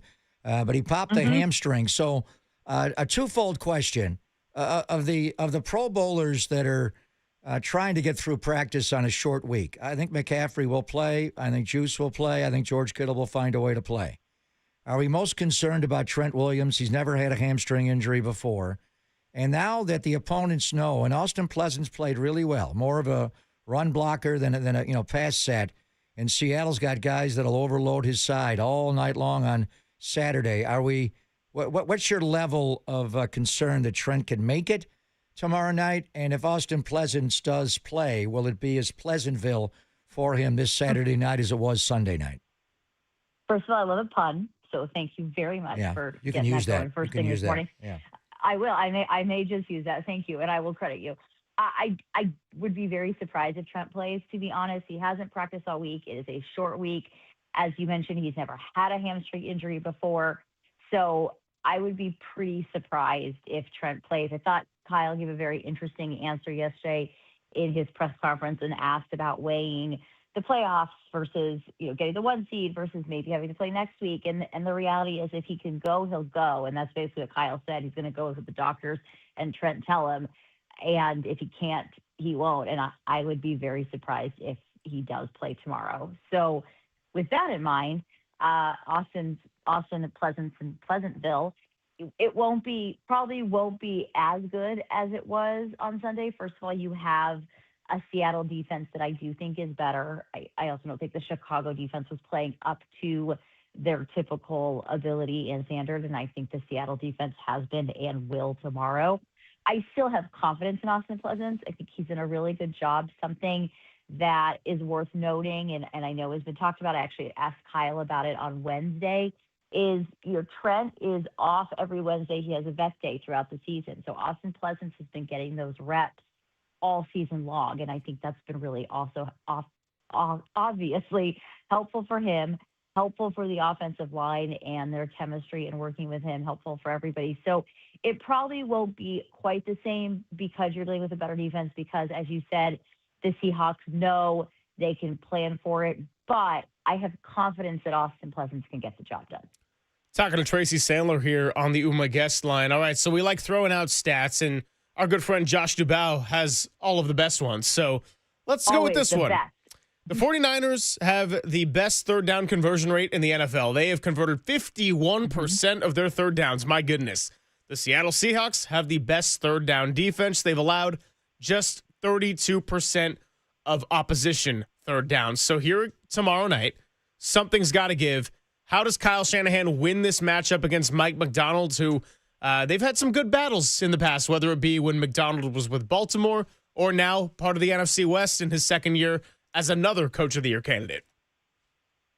I mean, if anyone could do it, I think it's Kyle Shanahan, who, as you all know and we've talked about, I think is the Coach of the Year. But I think he relies on his personnel, and he does what he's been doing. I mean, you have a quarterback in Brock Purdy who is playing as well as we've ever seen him play, and as well as maybe any quarterback in the league in the last several weeks, and I wouldn't even say maybe.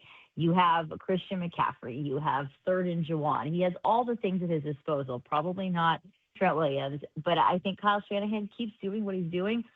He relies on his personnel and does what he needs to do. I don't think the 49ers, let me rephrase that. Something does have to give.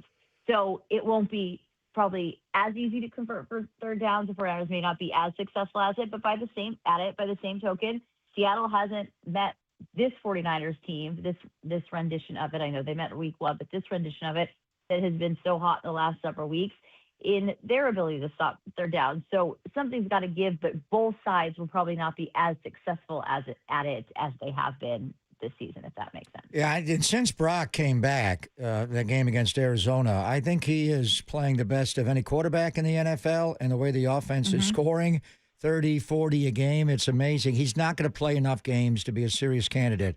But to me, in some form, he is the most valuable player in the league. Once he came back, this team hit a different gear. But he's not going to win it. Yes. But last time we had you on, we got into a discussion about Christian McCaffrey for Offensive Player of the Year. I think it was before the Colts game and Jonathan Taylor. Now it is Jackson Smith and Jigba. I think Taylor's fallen by, and I think Jonathan Taylor's fallen by. And when you look at Jackson Smith and Jigba and Christian, are they the top 2 candidates for Offensive Player of the Year? And that's more of a statistical award and what JSN does as far as history in the Seahawks, he had 100 catches last year. He's already got 113. He's not going to get Megatron's number, but he could get to 1,800 yards. Guy scored 10 touchdowns. But I think that's more of an individual accomplishment, so I'm not going to say the winner of this game will win Offensive Player of the Year. It's more who outstats the other guy. But are these the top 2 men standing for Offensive Player of the Year, CMC and JSN? Yes, you have to have an acronym this year. You have to have your initials for your name this MVP, year to win the award. MVP, Yeah, CMC, well, JSN. I think you guys know that I think Christian McCaffrey should be in the MVP conversation because I can't think of a player who's meant more to his team in terms of wins and losses, to be honest with you. Where's this team without Christian McCaffrey? 3 wins, 4 wins, maybe? I think he's been tremendous. But yes, I would say those two are your top 2 candidates. JSN, it's hard for me to say that as he went to Ohio State. But, he might be a little sad this week. So that could be good for the 49ers. But, yeah, I would say they are the top 2 candidates for Offensive Player of the Year. But I will say this till I'm blue in the face. Kyle Shanahan should be Coach of the Year, and Christian McCaffrey should certainly be in consideration for MVP, if not the MVP. All right, well, Tracy, 2 o'clock pregame tomorrow. You, Copes, Todd Husak, what are you going to bring as your big key to the game for this one? Because we got the weather as a point of discussion. We got the 49ers debuting these new uniforms. We've got the possibility of George Kittle maybe being able to play, maybe not. Trent Williams, I think we're all thinking more likely not at this point. But when you consider down to just 1 or 2 keys or maybe one singular X factor, what are you going to bring to the table tomorrow? The 49ers defense. That's the X factor here. The offense will perform. The offense do well. I know we have a rain game. I know Brock Purdy historically has not played amazing in the rain. I don't think it's going to be pouring. I'm not a meteorologist, but I don't think by looking at the weather, it's going to be pouring. So I expect the offense to play well. I do think George Kittle will play. I think the offense will be fine. It'll be harder because it is such a tough Seattle defense, but it's going to be the 49ers offense. They have been bend, don't break. They have come up with the big play when they've needed to. I mean, that's something we've really seen from them. I would say last week on that final drive, 2 really big plays when they needed to. Can they do it tomorrow and go toe-to-toe with that Seattle defense? Because Seattle defense, we saw them a couple weeks ago, give up a lot of points to the Rams. They still won the game. But the thing that always stands out to me in that game with that defense is in the fourth quarter, they stopped Matthew Stafford 5 times. Matthew Stafford in that Rams offense. That is really impressive. and they were down so much, and they came back. They won in overtime. This is a really, really good Seattle team, top to bottom. Can the 49ers defense do enough for the 49ers offense to be the reason they win this game? And that is what it will absolutely come down to. That's what it's going to come down to in terms of how far they can go. The offense can win them a Super Bowl. Can the defense help get them there? So what are we thinking about these all-black unis? And I'm thinking, I like them. well, as a play-by-play announcer, do I really want to come back and do a game when they're wearing all black and I can hardly see them for a night game? Seriously? Black helmets. We do love the logo. I assume it's going to be red numerals. I'll be able to tell that, unlike when the Raiders would wear silver numerals on white jerseys in the snow, which never went well. Oh, gosh. Do you like them, Tracy? And maybe more importantly, do the players like the all-black look they're going to roll out with on Saturday night? I do like them. George Kittle said the other day, we should start calling him George Helmet. George Helmet to the 10 to the 5. I like George Helmet. He said the other day that he loves those helmets, that they're pretty cool. I think they do like them. I have to say, I think they're very cool. You make a really good point tomorrow. I'm going to be seeing the press box being like, did you see who that was? I don't The all-black uniform in the night game. But I think they're pretty cool. I have to say, I don't always love the rivalry uniform. I love what they wore the other day. I don't always love like a rivalry uniform. I think this year they did a really good job. I think they're pretty cool. And really, is there anything cooler when them coming out in those uniforms in a night game against Seattle Saturday night for the division? I mean, the whole thing. I think it's going to be pretty cool. Yeah, but I'm getting Mike Holler an extra pair of binoculars to help him out as an extra spotter. So I'm looking forward to watching the uniforms. But I also him. That's a good point. Yeah, what are we doing? Danny, you free tomorrow night? We'll send Danny Dunn. I feel like he's trustworthy. Tracy, thanks so much. Appreciate you helping us out on the weird schedule. As I texted you, I like a weird schedule about as much as Kyle Shanahan. But here we are at 8:30, and we're making the most of it. And I cannot wait for tomorrow at 5 o'clock. It's going to be a really great game. It feels 2019-ish. It's going to be fun. Yeah, it absolutely does. And, hey, there's no Dre Greenlaw present for this one, but maybe there's a new hero that comes out of the woodworks. Tracy Sandler of the Fangirl Sports Network, and you can catch her at 2 o'clock on 49ers pregame tomorrow with Adam Copeland and Todd Husak. All right, Mike Holmgren coming up in about 15 minutes. So typically this is where the morning show would have their cooler of content. So before I learned that we don't technically have to do that, I did find this one piece of George Kittle sound from the locker room that's just plain awesome about the hatred between the Seahawks and the 49ers. We want to hear what he had to say next. It's Papa and Silver on the Sports Leader.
Papa and Silver now continues live from the KNBR Casino Matrix Progressive Jackpot Studios. Casino Matrix. Progressive jackpots are here. Where are you? Just drop in. Please play responsibly. 1-800-GAMBLER.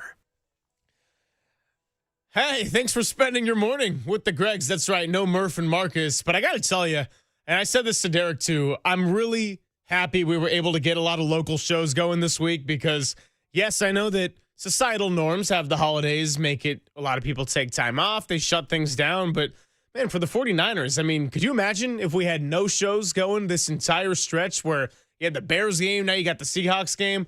This is what it's all about. So I'm really grateful to be here. We will be here up until 10 o'clock.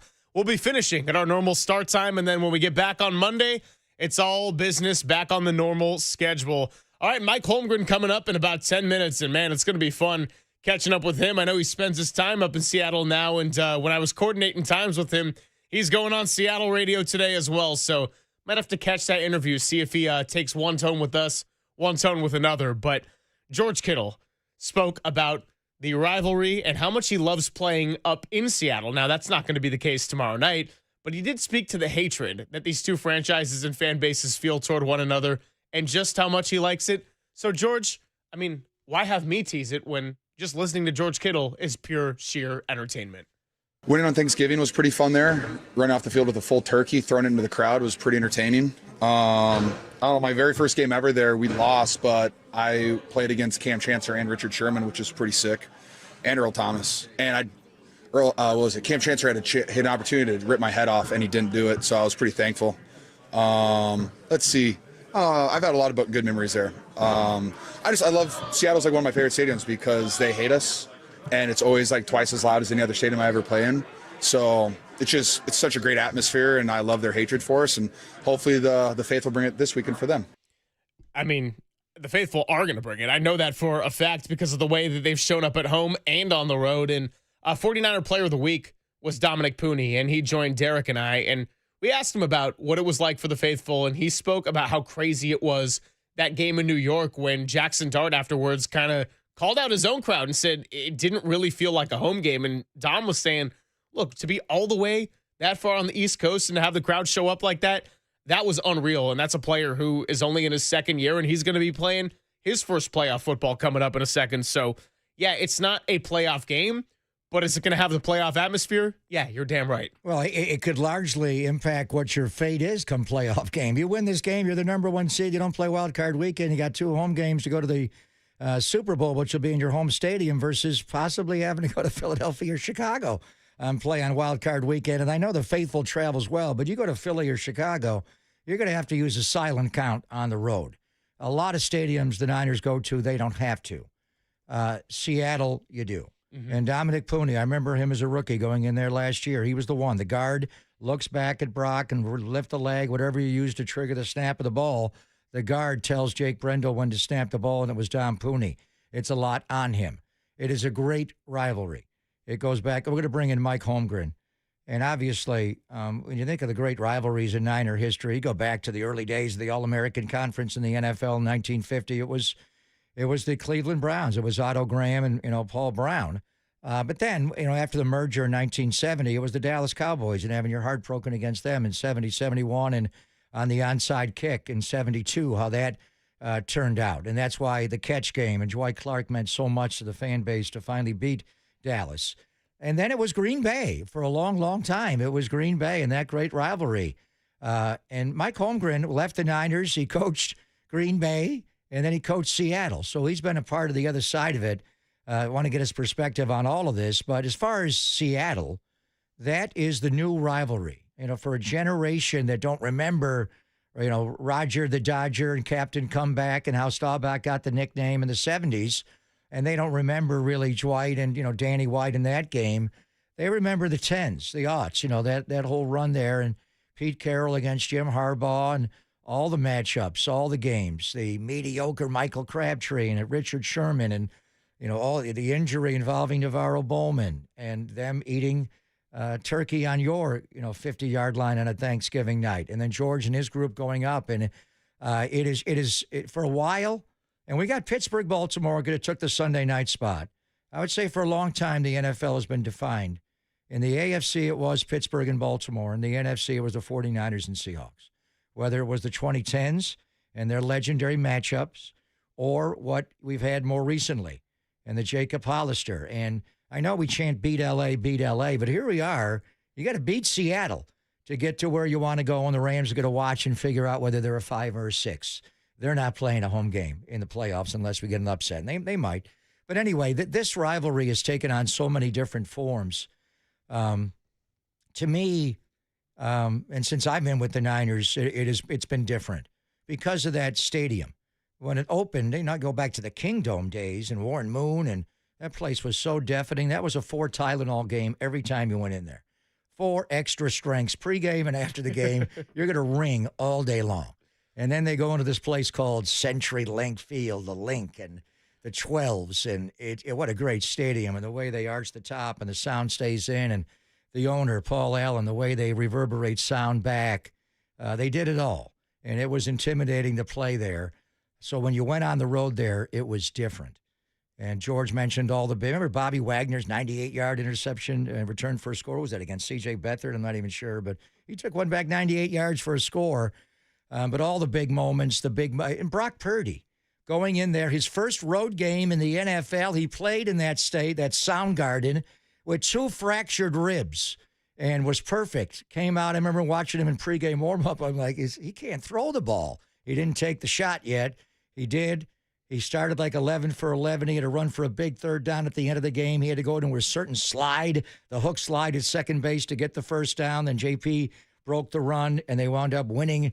And it's just so many big games. I mean, the one time they haven't been able to beat Seattle, they've beaten them 7 of the last 8 times, was the Geno Smith game, Devondre Campbell here last year. So for a while, it was beat L.A., and the Rams snuck in there and won a Super Bowl. Well, but it's back to beat Seattle, whatever you want. The battle with Seattle, the brawl for it all, whatever you want. It's coming down to 60 minutes of football. And we've identified Seattle, even though the Niners beat them the first game of the year, as one of the best teams in the NFL, and here they are. If the Niners beat them, you're going to have the same record as them. You're going to have to sweep Seattle. So I do want to hear from Mike Holmgren. When you think of the immaculate grid, there's not a lot of guys. Manu Tuiasosopo played for both. I mean, Richard Sherman, as far as, he wasn't as good as a Niner as he was with Seattle, but he was still good here. Do you remember Jerry Rice? Yeah. Actually, Jerry's last team, Mike Shanahan took him to training camp in Denver, which was like, whoa, he didn't play in that. He did his final year in the NFL. Jerry Rice was a Seattle Seahawk for 1 year. So all those last numbers that Jerry got to for touchdowns and catches, and he finalized those as kind of like Babe going to the Boston Braves and hitting 3 home runs. That's what Jerry did. But Mike Holmgren was there for it all and saw it all. So once again, the NFC is going to be decided by the battle with Seattle. And it's just 60 minutes of football. Maybe it goes more.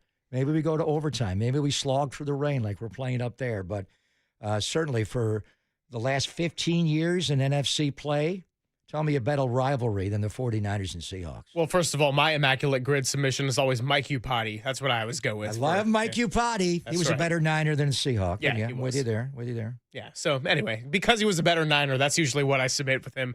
Mike Holmgren, Super Bowl winning coach and Super Bowl winning offensive coordinator, joins us next on The Sports Leader. Time for traffic on The Sports Leader.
This is Papa and Silver on KNBR, the sports leader. They're at the Bears' 38-yard line, second down. Purdy drops back. Purdy steps up. Purdy throws middle. There's Jennings. He's got it.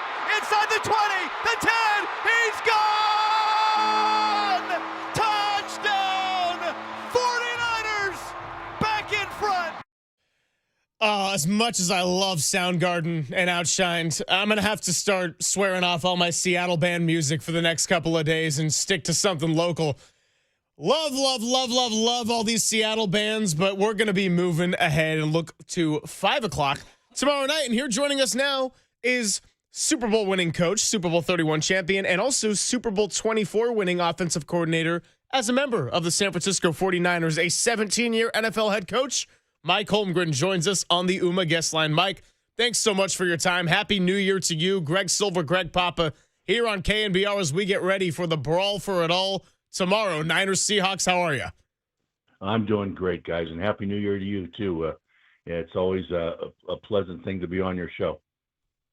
Well, it's great to have you, obviously, with the 49ers and Seahawks. Your great success with the 49ers, and then going up to Seattle and a Super Bowl 40, a couple of bad calls away from getting a championship there as well, Coach. But how much NFL football are you watching? And when we watch these two teams play, and you got a Shanahan and a Kubiak running one offense versus a Kubiak on the other side, and, of course, Gary from the Mike Shanahan tree, and it all comes down from Coach Walsh and what you were able to do with the West Coast offense. Just what do you see from offensive football today? Does it remind you of when you were working for the Genius here in the Bay Area? Well, it does in some ways, Greg, but not in other ways. I remember talking to Andy Reid, who worked for me for a long time, and I said, "You forgot everything I ever taught you. I'm watching your team play, and you do nothing." And he goes, "No, it's the same system. It's just we're adding some stuff that they're getting from college. College is doing the different things now and so on. So in that respect, it's different. They're throwing the ball more. There's a lot more shotgun, and it is different. It has evolved, but that's what Bill Walsh did actually with the West Coast offense. If you remember, he was the NFL was stomp, crush, kill, running game, pound it, all that kind of stuff, and then Bill kind of added some things that really changed things, and I think they're continuing to do that. Guys like Mike Kyle and Mike McDonald, they're bright young guys, and they're messing around. It's pretty fun.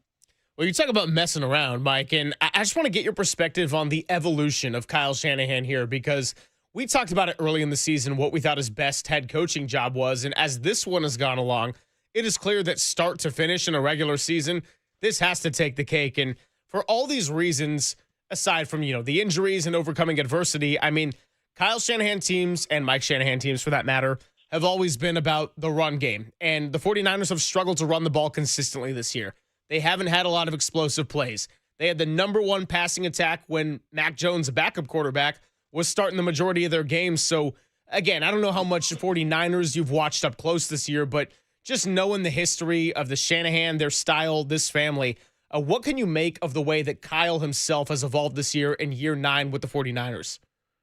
I think Kyle, along with Mike McDonald in Seattle, as I said, young coaches who are just lights out good.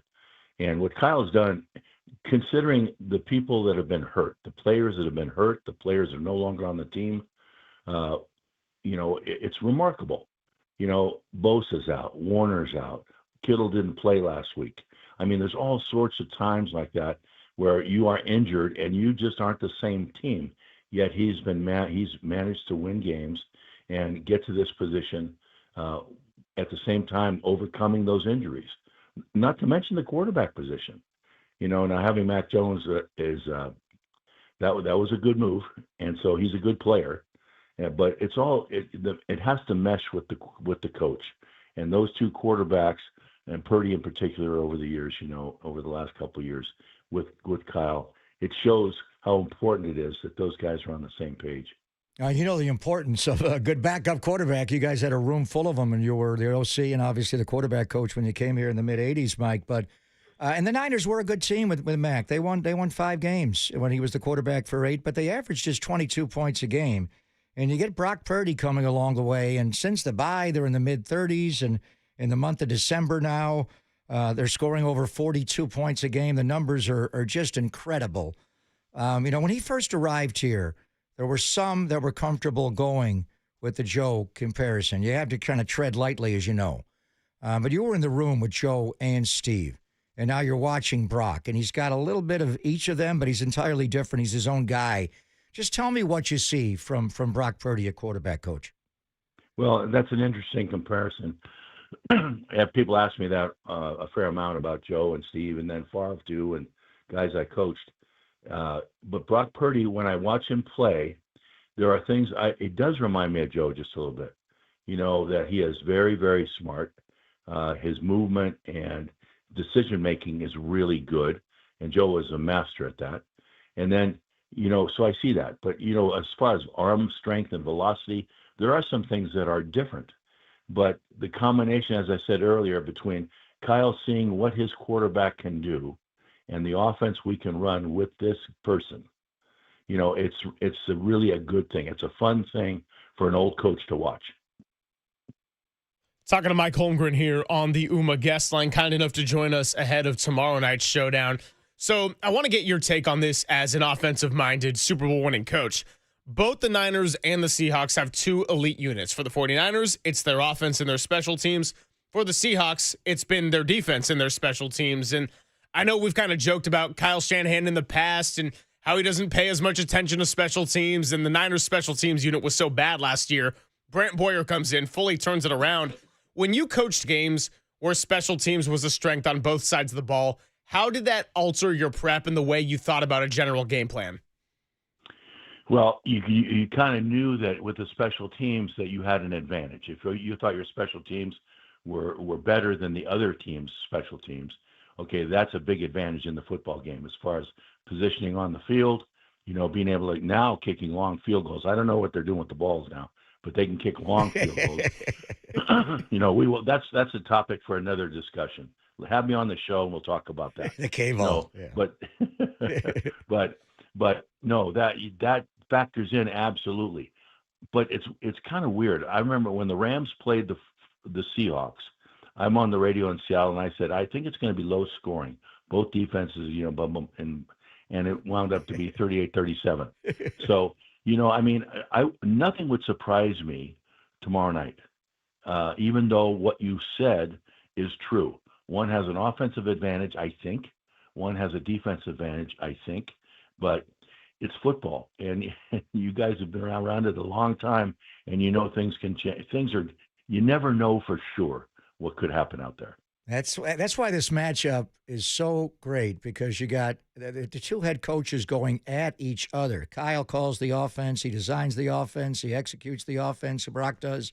And Mike McDonald, as you mentioned, what a young genius he is. And we saw him in Baltimore really confound Brock on a Christmas night a couple of years ago, Coach. So that's the matchup. But going into it from Seattle's perspective, first and foremost, they got to find a way to mitigate. You're not going to take them completely away. The brilliance of Christian McCaffrey. What do you see from him? And when you arrived here in the Bay Area, there was a guy, high knees, big eyes, went 1,000 first. Marshall Faulk went second. Christian went third. Christian's got an outside chance. Going to have a big night receiving. Unlikely he'll do it. But you never know on Saturday.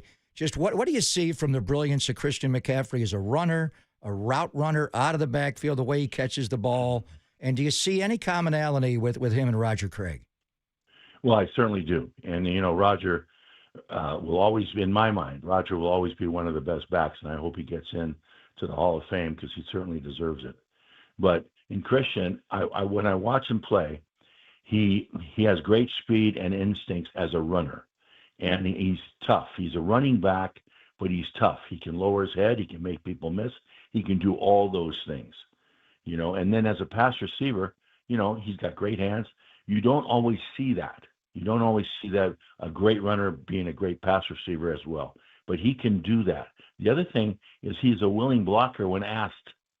I had Sean Alexander, who was a great runner in Seattle, but a very, very average to poor blocker. And so When you got it all there, when you have it all, and Christian McCaffrey, gosh, he is really fun to watch play. He's got it all. And that's a big advantage for the 49ers. We're talking about offense for the 49ers. That's very much a key in this ball game. Mike, it's so fascinating to me, and we talked about it earlier in the week, that Sam Darnold, if you consider where he was at last year going into the final week of the regular season, yes, he's with a different team. Yes, the circumstances have changed in a lot of ways. But as far as the challenge for him, it's a very similar position. He's playing a game for the number 1 overall seed. He's got to do it on the road, and he's going up against a defense that has been ravaged by injury. Now, last year, the Detroit Lions and Aaron Glenn, they made him see ghosts. They made him face a lot of problems, and it was not close, and Sam did not fare much better in the playoff game. Very similar circumstances ahead tomorrow night. So what are you watching for in Sam Darnold's game and general game management when everyone has the end of last season in the back of their minds? Yeah, I think that's been talked about all season long, really, with Sam Darnold. And I've been in his corner, honestly, because I think he's played very, very well. Now, he's thrown interceptions, and there's turnover questions there when you talk about him. But overall, in the second half, he scored points. He is in key situations. He's thrown the perfect pass. The big key will be the pressure on him. When he gets squeezed a little bit, sometimes he moves around and maybe makes a decision that he'd like to take back. But overall, he's really played well. He has really played well. And I think the game will be decided. Now, I'm stating the obvious here, but the game will be decided by the play of the two quarterbacks. That's what I think will happen. And in Sam, and we saw him here, he's got all the ability. The guy was the 3rd overall pick in the draft. He's so capable. But the one thing he's had throughout his career, even going back to USC, he turns the ball over. He threw a lot of picks at USC, fumbled the ball a lot. He throws double-digit interceptions every year. He's got 14 this year. He's also fumbled 10 times and lost 6. So when you add it up, Coach, he's got 20 turnovers, which is another defense can overcome that and their weaponry. But my question is, and you had Brett Favre, who threw more interceptions than anybody, but he also threw touchdowns right back. As a coach, can you coach that out of a quarterback, coach the turnover out of a quarterback, or is that something with some of the guys that just play with a little bit of an edge to them you have to be willing to accept? Well, I think there's a couple of reasons that you turn the ball over. One, if you're the quarterback, you get pressured, the ball hits his arm, those types of things. I don't care who's playing quarterback. When that happens, then you're going to fumble the ball. What you can coach up is protecting the ball in crowds, squeezing it in. You can do drills like that and get it in his mind how he has to do that when he feels that type of pressure. I think that's one thing. The second thing is that, and this I dealt with Brett, I don't have any hair anymore. I used to have really nice hair, and it was because of Favre, And so when he would break the pocket, and I'd be on the sideline going, "Uh-oh, no, and be yes." I'd either wind up saying yes or no really loud, and so he would throw, and sometimes it would happen, but oftentimes it wouldn't, and so we'd have to have those talks at the end of each season. Listen, we got to knock this off. We got to eliminate this. Let's get better in this area. And I remember one time he told me, "Mike, that's just how I play." And I said, "Well, you want to go to the Super Bowl, or you want to be 9-7 all the time?" And he goes, "I want to go to the Super Bowl." So I said, "Okay, you got to help me. You got to work with me on this." And he did. Bless his heart, he did. And so you can, I think, with the and he's got the right coaches around him. Sam does. I think he can improve in those areas. I really do. Last couple minutes here with Mike Holmgren on the UMA guest line. Love that story about Brett Favre, and I think it turned out okay, all things considered here with Super Bowl 31. But I know you're going to go on Seattle radio a little bit later today. So one last question to focus on them. Why do you think they've had some slow offensive starts against, say, Carolina or Atlanta before they ultimately kick it into another gear and pull away in the second half?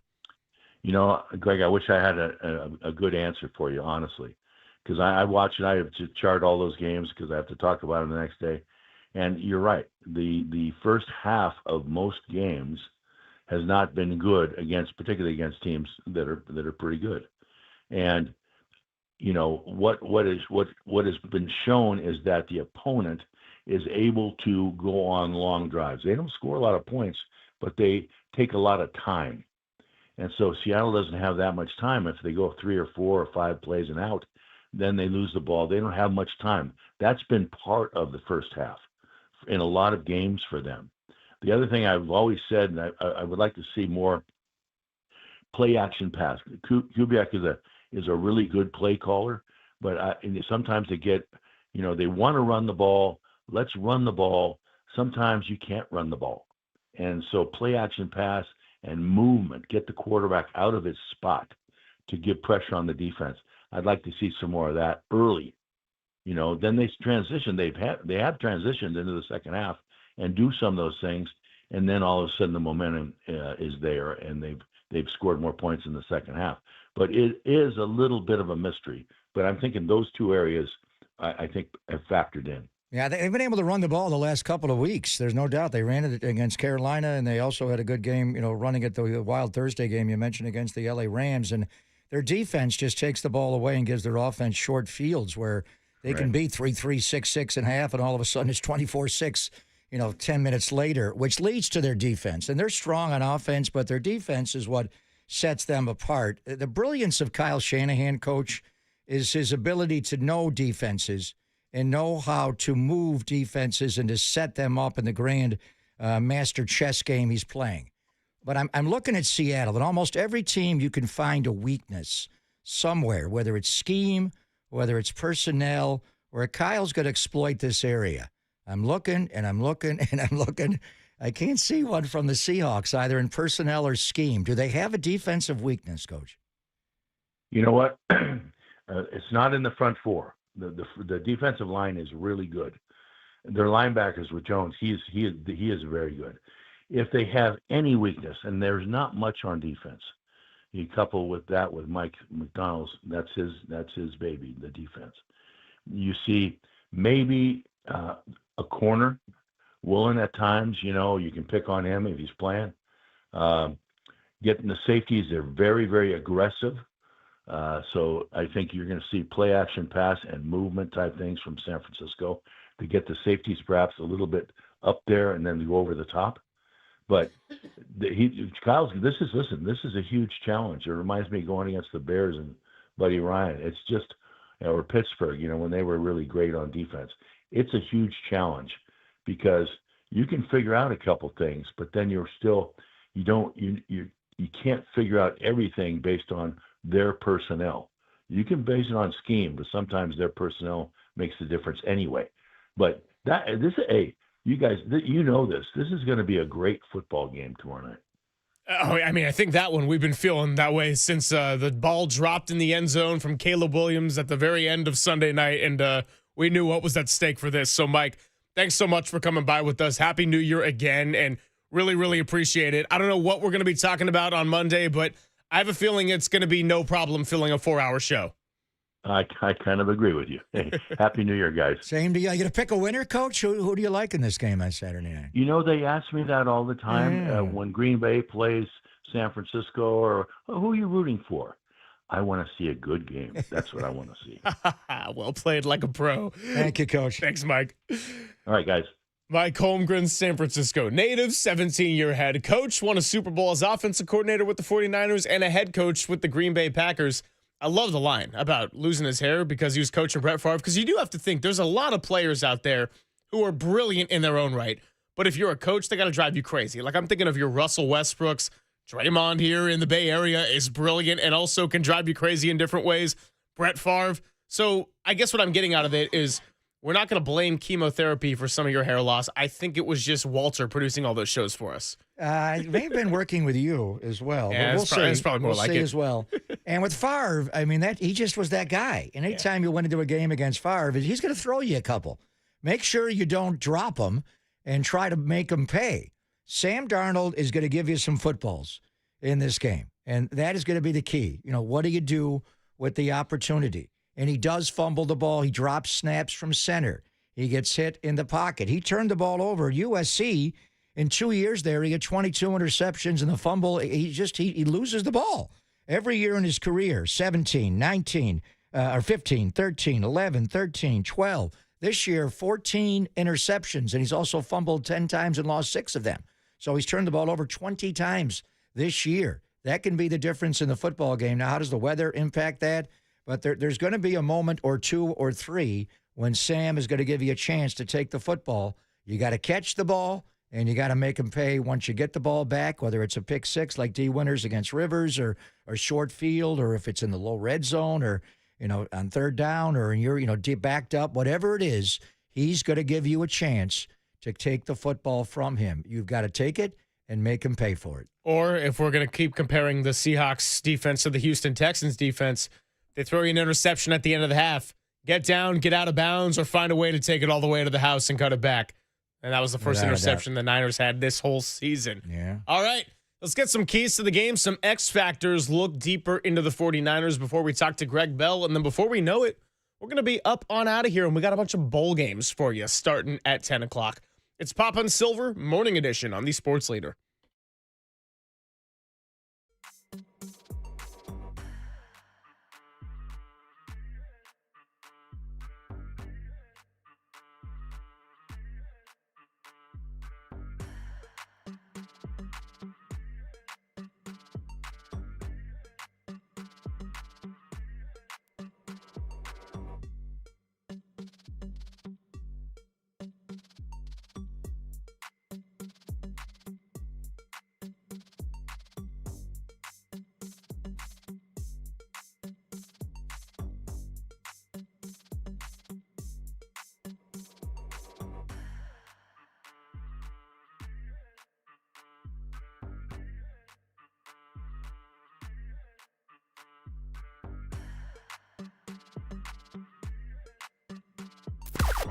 Now, from the O'Donnell Financial Group Sports Desk. Learn more at ODFIGroup.com. O'Donnell Financial Group, because planning is a process, not a product. 49ers GM John Lynch, he joined Silver and Depop this week to preview the 49ers' huge matchup against the Seahawks on Saturday night, not only for the NFC West title, but for the number 1 seed in the entire NFC. Check out that podcast and more on the Sports Leader app and thesportsleader.com.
And now it's time for the Protect Your Assets Business and Technology Report with me, David Hollander.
Greg and Greg, Papa and Silver. This is KNBR, the sports leader.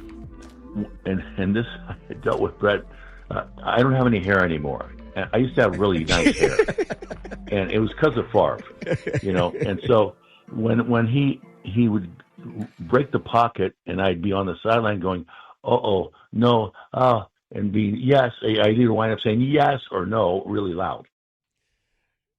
Mike Holmgren was just with us and offered us plenty of insight, plenty of humor, and we're going to talk to Greg Bell coming up in about 10 minutes, who writes for the News Tribune up in Seattle. So keeping it right here on the 49ers. I think about keys to the game. I think about various X factors, and I couldn't help but fixate on something Mike Holmgren just spoke about with us a few moments ago, and that was the short fields and Seattle benefiting from those short fields. So when I think about a potential X factor, a potential tipping point here, I'm going to go to the area where both teams have a major strength, and that's special teams. So I'm looking at Sky Moore and maybe to some extent on kickoffs as well, Brian Robinson. Now, the 49ers offense has not had any issues. We spent the whole first hour raving about the way Brock Purdy and Kyle Shanahan are running this machine right now. Every drive seems to be a touchdown, and a lot of drives are short, less than 2-3 minutes. But 49ers, for as well as they have played, in terms of averaging 6.7 yards a play over the last 3 weeks, that's the third most in the NFL. And despite the youth on the team, the Niners are the second least penalized group in the NFL, which was somewhat of an issue on pre-snap penalties for the first chunk of the year. I do think about Seattle, and they've also been bend but don't break in a way that the 49ers have, in the sense that opponents have had long drives against them. Well, the 49ers haven't needed a lot of long drives, but if they can be the beneficiary of a short field, I'm not just thinking about them doing what Seattle can do, but to a better degree. If they can turn those into scores, whether that's 3 or whether that's 7, all of a sudden you're not worrying about Thomas Morstead having a punt from deep in his own territory and Sam Darnold thinking about a 40, 50-yard field. Instead, if you can be getting kickoffs and have good kickoff coverage on that, it's a different deal in the rain with a quarterback who's turnover prone if he's got to go 65, 70, 75 yards. And so I think about Sky Moore and Brian Robinson as major X factors in a game in which special teams and any kind of big momentum swaying play, when the weather gets wet, when it gets like this, that's going to be all the more important. Especially a night game with the wind and kickoffs. And their team changed. Rashid Shaheed, when they made a trade to get him on November the 4th from New Orleans, and Kubiak knows him from when he was there in New Orleans, he not only helps their pass game as a complimentary wide receiver, and Cooper Kupp makes plays here and there, but he's not the same guy that he used to be. He doesn't block the way he used to. He doesn't run the jet sweep. Every once in a while, he'll make a nice catch, and like he did in the Rams game on the sideline. But it's Jackson Smith and Jigba Shaheed, and they don't have a lot of wide receivers right now. They got some guys that are hurt. But Shaheed is a difference maker on kicks and punts. He's got one each, and his return against the Rams on that Thursday night game flipped that game. And they're veteran kickers. Jason Myers has been there forever, going back to when it was Robbie Gould up against them, and a young Mitch Wishnowsky. Those guys are all gone. Mitch is in Buffalo. Robbie's on the sideline watching Rams and 49ers and Bears, and they've still got Michael Dixon. They've still got Jason Myers, and whether if it's Pete and Larry Izzo running their teams, and Travis Homer taking a direct snap fake as a personal protector, or the group they got now with Jim Harbaugh's son Jay, they're good on teams. They are good. But what defines the Seattle Seahawks, and it was great talking to Coach Holmgren, and it's an oversimplification. When you think of the San Francisco 49ers, you think of quarterbacks. Yeah. And you think of the West Coast offense, and you think of the scoring 30, 35 points a game. When you think of the Seattle Seahawks, and they've had, they scored. When Mike was the head coach there, they had a great team and went to Super Bowl 40 and had some bad calls in the end zone, and they, Hasselbeck is the quarterback, and they were good. But you think more recently of the Legion of Boom and Richard Sherman and Earl Thomas and Cam Chancellor and Bobby Wagner. KJ Wright is on the 49ers staff. He is a defensive quality control, That's but really right. to me, he's an assistant linebacker coach to the great Johnny Holland. So do they have a nickname for the defense? It was the Legion of Boom. And they are calling themselves now, according to our friend Greg Bell, who'll be joining us in a moment, the Death Zone Defense. And it's Jaron Reed has been with this group for a long, long time. He was drafted in the second round of 2016. He was there at the end of that run. We're going to compare, because Greg just did it in a column up in the Pacific Northwest, this defense versus that defense. And I think that defense was Legion of Boom. They would hit you, and Cam Chancellor would knock you out. Is Nick Emanwari, is he a Cam Chancellor type? Certainly, when they bring him down in the box, but he actually does a little bit more than even the great body rocker that Cam Chancellor was. They will insert him in the pass rush as an end. The guy does everything. They don't quite have an Earl Thomas, but Julian Love's pretty damn good as a free safety and a ball hawk. The linebacker level is Ernest Jones, IV, Ernest Jones the fourth. Is he Bobby Wagner and KJ Wright? No. Can you attack Drake Thomas? But they're front, and you heard Mike Holmgren say, I said, Coach, where's the weakness on defense? He said, not the front. They got so many guys, Nwosu and Lawrence and Myron Murphy and Leonard Williams and Derek Hall and Mafe. They come at you in waves, and they bring in Jaron Reed. He did, identify Reek Woolen as a guy you can go at a little bit. I remember his rookie year, he looked like Richard Sherman, and Richard Sherman was teaching him Seattle's, technique and how they kickstart as defensive backs in the bail. But he's much faster. The guy runs like a 4.2, and he's the size of Sherman, 6'4". But now he's the weakness of the defense, and teams do go at him. And they got Devin Witherspoon, who's a tremendous nickelback, and Josh Jobe, the former Philadelphia Eagle, is their other size corner on the other side. And when they go nickel, they bring Woolen in, and they move Witherspoon inside. But this is what it is. 49ers Seahawks. In the Harbaugh days, it was power, and it was Upati, and it was Gore, it was slamming it up, and it was a lot like them. But when you think of, that team, it was the Legion of Boom. When you think of the greatness of the 49ers, it is sophisticated, tight offense that has changed pro football from the late 70s through the 80s to now. The whole league is influenced by Bill Walsh. And Mike Holmgren could see something different with shotgun and pistol and sidecar and dash motion from a fullback. What the hell's that with Juszczyk? Rathman didn't do that, but it's still the same. But this Seattle defense, and they're going to be a problem. Like Legion of Boom. And it wasn't just the one year they won the Super Bowl against Peyton Manning. They had a Minnesota Viking run as far as points allowed per game. They had like 5 years where you could not score 17 points a game on them. And when they won the Super Bowl, it was 14. This team's a little more, but it's right there. So Greg Bell will break it down. It was Pete Carroll. It was Gus Bradley. It was Robert Saleh who was there. The Legion of Dan Quinn was there as well, one of the originals, but they were all there. I'm watching that. Do they have a nickname for this defense now? Death Zone Defense. Where's that? Is that like the Warriors? And the death lineup, they steal it from the Warriors and Harrison Barnes? I want to ask Greg Bell, what's the origination? What's the origin of the Death Zone defense? So, yeah, we'll talk to him coming up next. He's one of our favorite guys up there in Seattle. We talked to the radio voice, Steve Rabel, ahead of that Thursday night game between the Rams and the Seahawks. Great to have him on. And we have not talked to Greg Bell this season, I believe, because the last time I was previewing a 49ers Seahawks game, it really, really did feel like a lifetime ago. Because I think I was doing the shows with either JD or Krug at that point, and that was a couple of weeks before we got you back. So, man, what a journey it's been to get all the way to this point. I got to say, NFL schedulers, not too bad. Not too bad to draw this one up. Greg Bell joins us next on the Sports Leader.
Now back to Greg Papa and Greg Silver on KNBR, the sports leader.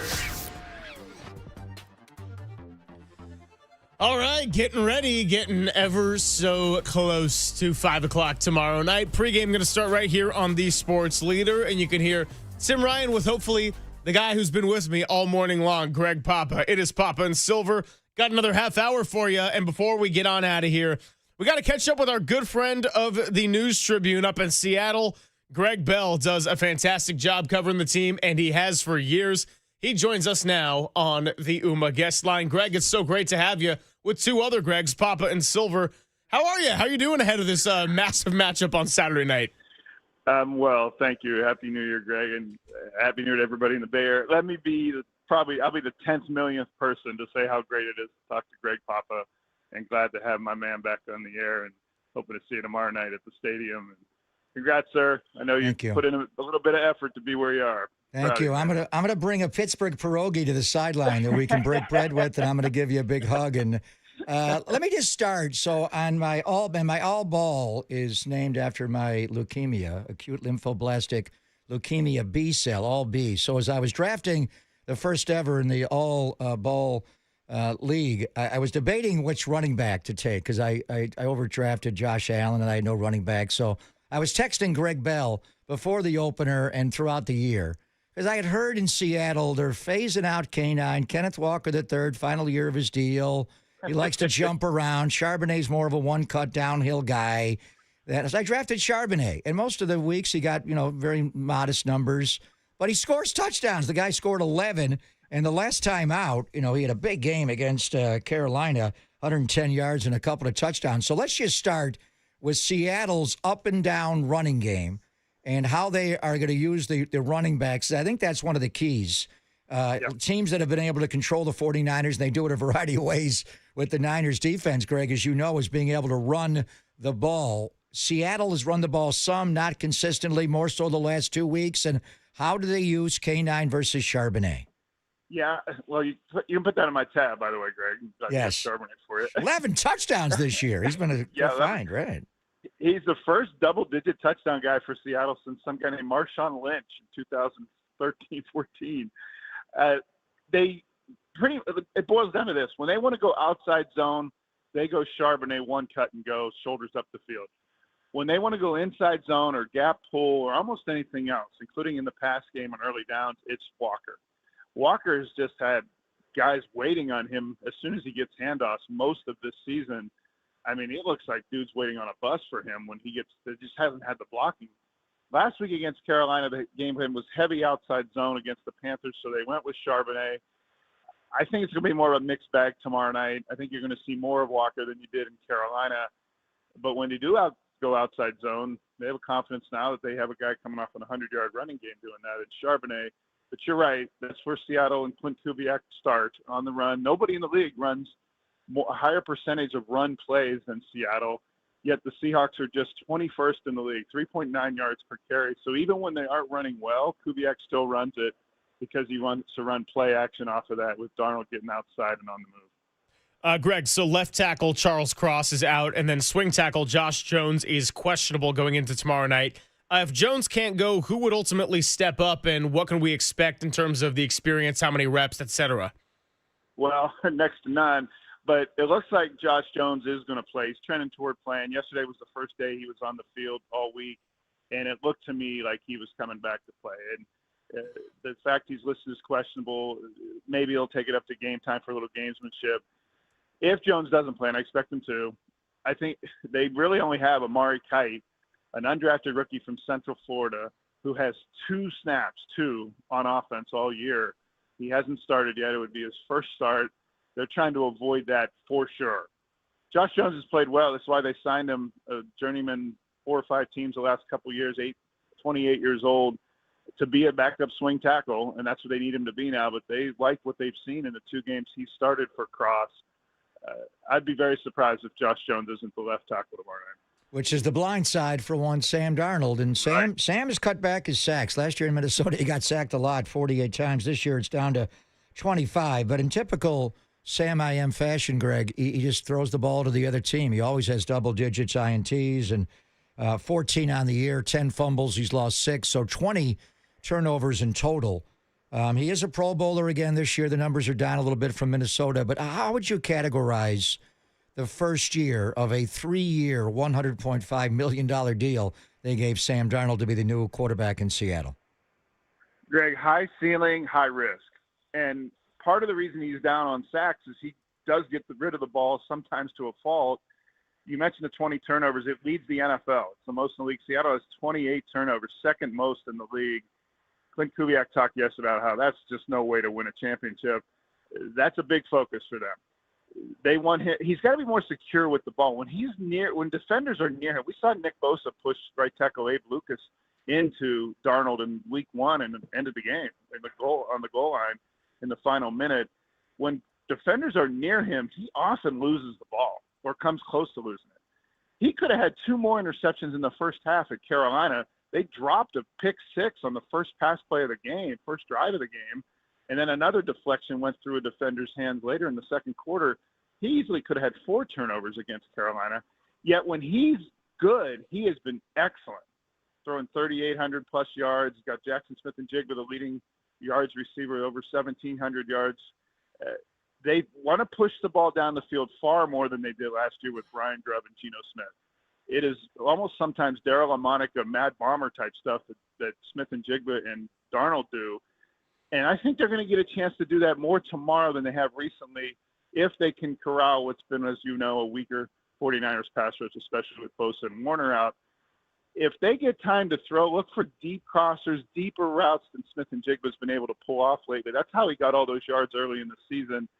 I think that's what the Seattle game plan is going to be. Run early, set up play action passes to get deeper developing routes down the middle of the field, deep into the 49ers secondary with Darnold. But, yeah, they're going to take their shots. And Mike McDonald, the coach, says it's the cost of doing business. If we're going to push the ball down the field, we don't want Darnold to hesitate and to be conservative. We're going to he'll be a couple turnovers tomorrow night if Darnold stays on course.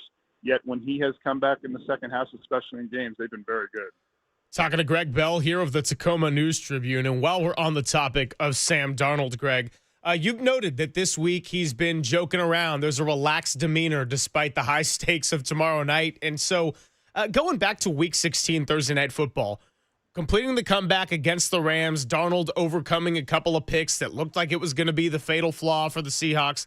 Was there a sense of the monkey off of Darnold's back after that comeback? And the reason I ask is not because it wasn't a big moment for a guy who people say can't perform in big games. I'm asking more so because this division, the NFC West, has been so ruthless all year that even with wins, it feels hard to celebrate anything in real time because nobody's getting help from anywhere else. Yeah, right.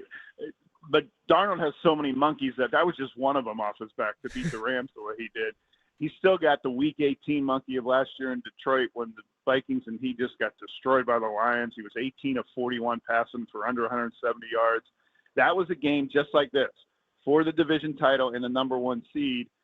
Darnold had the Vikings at 14-2 coming into that game, and they got beat 31-9. And then the following week, we all know Rams sacked him 9 times, and boom, in 2 weeks, a 14-2 team was out of the playoffs. That's truly the monkey he's got on his back. Yes, the Rams helped show that they can beat somebody besides sub-500 teams. And yes, they came back to win that game down 16 points with 10 minutes left. But they won that game because in the fourth quarter, the Seahawks defense finally looked like the Mike McDonald unit it's been all year. 3 straight 3-and-outs against the Rams when they had the 2-score lead. Then Rashid Shaheed's punt return for a touchdown got the Seahawks back in that game. But it was the defense that gave Darnold and the offense a chance. And when this team wins, especially better teams, it's because of the defense. and that's going to be the key tomorrow night. Darnold, the turnovers, yes, but even against the Rams, Darnold has turned the ball over and they've won because of the defense. I know that's silly to say when it's 38-37 in the Rams game, but if the Seahawks defense doesn't stop them 3 drives in a row in the fourth quarter, there isn't a Seahawks comeback. Yeah. By the way, and Rashid Shaheed's he's going to return kicks tomorrow night. I don't know how he got cleared in 4 days of a concussion, but he did. And that means an independent neurologist cleared him too. So he's not even on the injury report. So the Seahawks will have him. Yeah, and special teams is going to be obviously a huge battle. You guys have been good on special teams for years and years, and the Niners are revitalized after last year's disaster, and it's the 2 best units. But you mentioned the defense. So all year long I've been wondering, Legion of Boom was such a great nickname. Do they have a nickname for this? So we're going with now Death Zone Defense? Yeah. Is that the nickname for Seattle's 2025 defense? Yeah, that's almost a Walmart nickname compared to the Cadillac and Nordstrom and Neiman Marcus Legion of Boom. But, yeah, they call it the death zone for how they want to play near the goal line, which they call the death zone, or especially sudden change plays. I'll tell you what, Greg, the one guy you're going to see tomorrow night that San Francisco's fans and players and Kyle Shanahan didn't see almost at all in week 1 that's a difference maker is Nick Emanwari. He was the rookie second-round pick, was a huge factor in the game plan for week 1, and 4 plays into his NFL career in that game, he went out with a high ankle sprain and never got back on the field. He's the guy they think, if they need to shadow and play man coverage in passing situation against McCaffrey, they think Nick Emanwari can do it. He can play outside linebacker. They played him at inside linebacker. They played him at post safety, nickel safety. They've even had him as a 9 or 5 tech defensive end this year. McDonald says he just keeps putting him in different roles and he keeps excelling. He's 225 pounds, 6'3". He's even more – they're using him in more ways than McDonald used Kyle Hamilton in Baltimore. And Shanahan hasn't seen him yet. He's seen him on film, but he didn't see him in week 1. I think the Seahawks think that's the key to the game is containing McCaffrey with Emanwari. Now, of course, McCaffrey's going to get his. He's an elite, just an all-pro. We all know how great he is. But Seattle's uniquely equipped with a hybrid-type safety linebacker guy to go and devote maybe one guy to him, which most teams don't want to do. I think one of their better defenders is going to be shadowing Christian McCaffrey tomorrow night, Nick Emanwari. Oh, don't worry. We made sure to note that in segment number 1 that Nick Emanwari went out because we watched him at the NFL Combine and weren't particularly thrilled when Seattle ended up drafting him. But the way he's played in his rookie year, Greg, I mean, he is sensational. And I'm both looking forward to and not looking forward to watching him at the same time tomorrow night. And so I guess just looking big picture here, because it truly feels as wide open as it ever has, certainly in my lifetime as we get into the NFL playoffs. Aside from Sam Darnold and the amount of turnovers he has given to the other team, what would you say Seattle's most glaring weakness is as far as not just tomorrow night, but their chances of representing the NFC and ultimately chasing a Super Bowl? There's a hidden flaw in the defense that they allow quarterbacks to get outside containment quite a bit. DeMarcus Lawrence and Byron Murphy and Leonard Williams have been great, and Williams and Lawrence are on the Pro Bowl because of it. 7 sacks from Murphy, one of the most of an interior defensive lineman. But mobile quarterbacks can extend plays on them and at least have in 17 games, and of course that's what Brock Purdy is so good at. That is a problem tomorrow. I think the Seahawks feel confident they can cover scheme and personnel-wise the early stages of plays, but they're really worried about the extended nature of Brock Purdy, both running with himself and extending plays and then receivers breaking open after that. And that's been an Achilles for Seattle. And so can the Seahawks contain Purdy enough where he doesn't extend plays? We all know quarterbacks in the secondary part of plays can kill defenses because you just can't scheme against it. And the NFL rules are so against guys even coming close to touching somebody down the field. The rules just aren't made to cover a guy for 7-8 seconds. And that's what they're worried about tomorrow. The Seahawks need to get plays done in the first planned phase, or else they're going to be in trouble with Purdy getting outside. You were talking about Jackson Smith and Jigba earlier, and Kyle Shanahan a great line where it looks like he's not really running that fast, but he runs by everybody. He's so efficient in his movement. He knows how to set people up by leaning into bodies and then running away. He's great at the catch point. I agree with you on the over routes, even though he's not strictly in the slot like he was last year or mostly in the slot. They move him all over the place. It's tough matchups against his own defense when he runs a deep over or a cross or to ask a safety or a linebacker to run. with him. You watch him all the time. He just makes the game look easy. How good is JSN? He's really emerged, and now we're seeing why they traded DK Metcalf to the Steelers and got a second-round pick for him, Greg. What he's really great is at body control. He said that Tyler Lockett, he had a lot of it at Ohio State, and he played with NFL caliber receivers, Olave and Harrison and the rest of them. But he said that Tyler Lockett taught him the nuances of NFL body control when the ball's in the air. And he puts a defender on his back like a basketball player does for a rebound. He catches so many passes by decelerating before the ball actually gets to his hand, decelerating to put the defender in a bad situation, especially on deep throws, and then re-accelerating, if that makes sense, once the ball arrives. The pacing of his runs, he's just artistic that way. And Darnold is, and thus, he's not afraid to throw into coverage to him because he thinks JSN is going to do just that and put a defender on his back. The body control, to me, the pace of his running, and then once the ball's in the air, the ability to keep the defender on his back is probably the most impressive thing I've seen him hit. And you're right, Greg. Teams have covered him. They've covered him bracket coverage. They've gone man with their best defender. They've gone zone with a safety over the top and cloud. They've gone linebackers over the middle to pick him up, and nobody has stopped him from 1,700 yards and leading the league so far.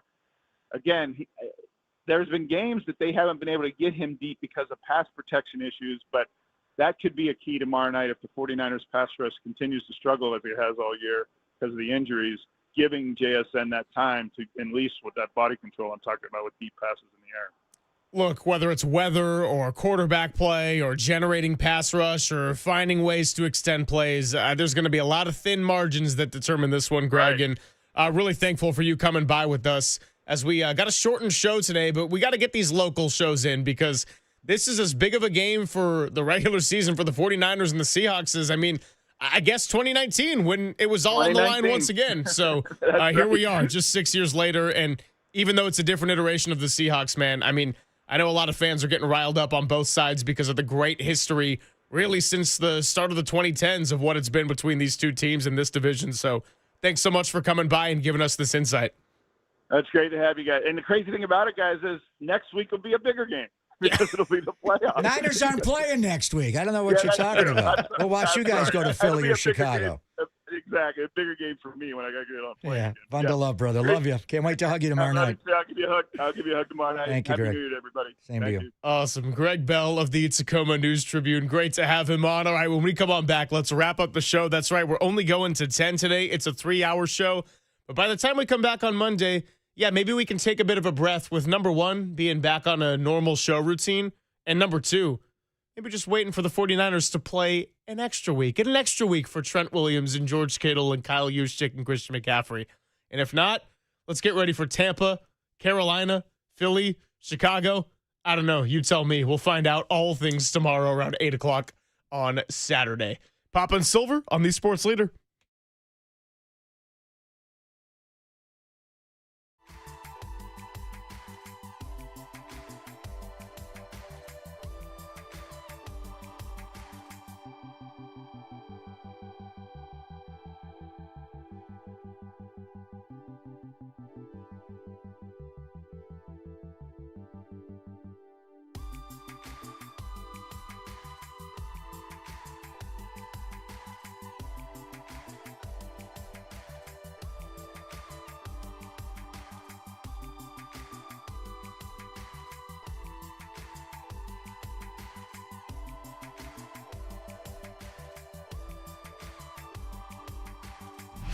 Time for traffic on the Sports Leader.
Papa and Silver now continues live from the KNBR Casino Matrix Progressive Jackpot Studios.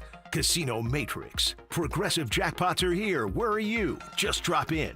Please play responsibly. 1-800-GAMBLER. Fourth down. Here's your game. Here's Russell Wilson back. Wilson throws. Caught. Hollister's hit on the goal line and dropped by Dre Greenlaw.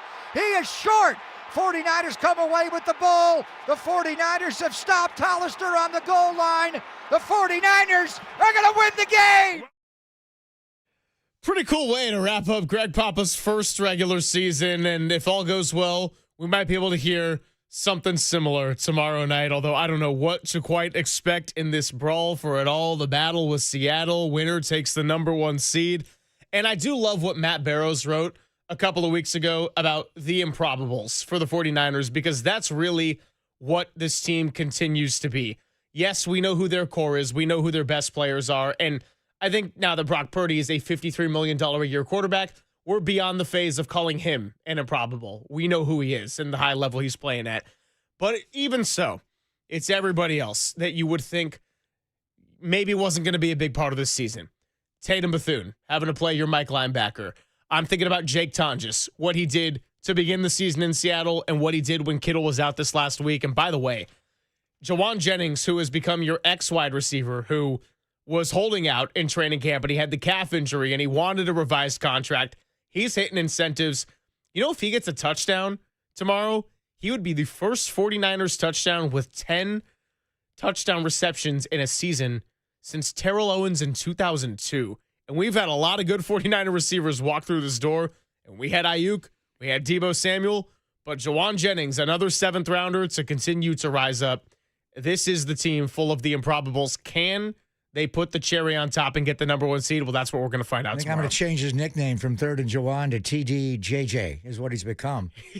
So that Jacob Hollister tackle by Dre Greenlaw, they were 8-0, bro. Yeah. They started out looking like they were heading to the Super Bowl.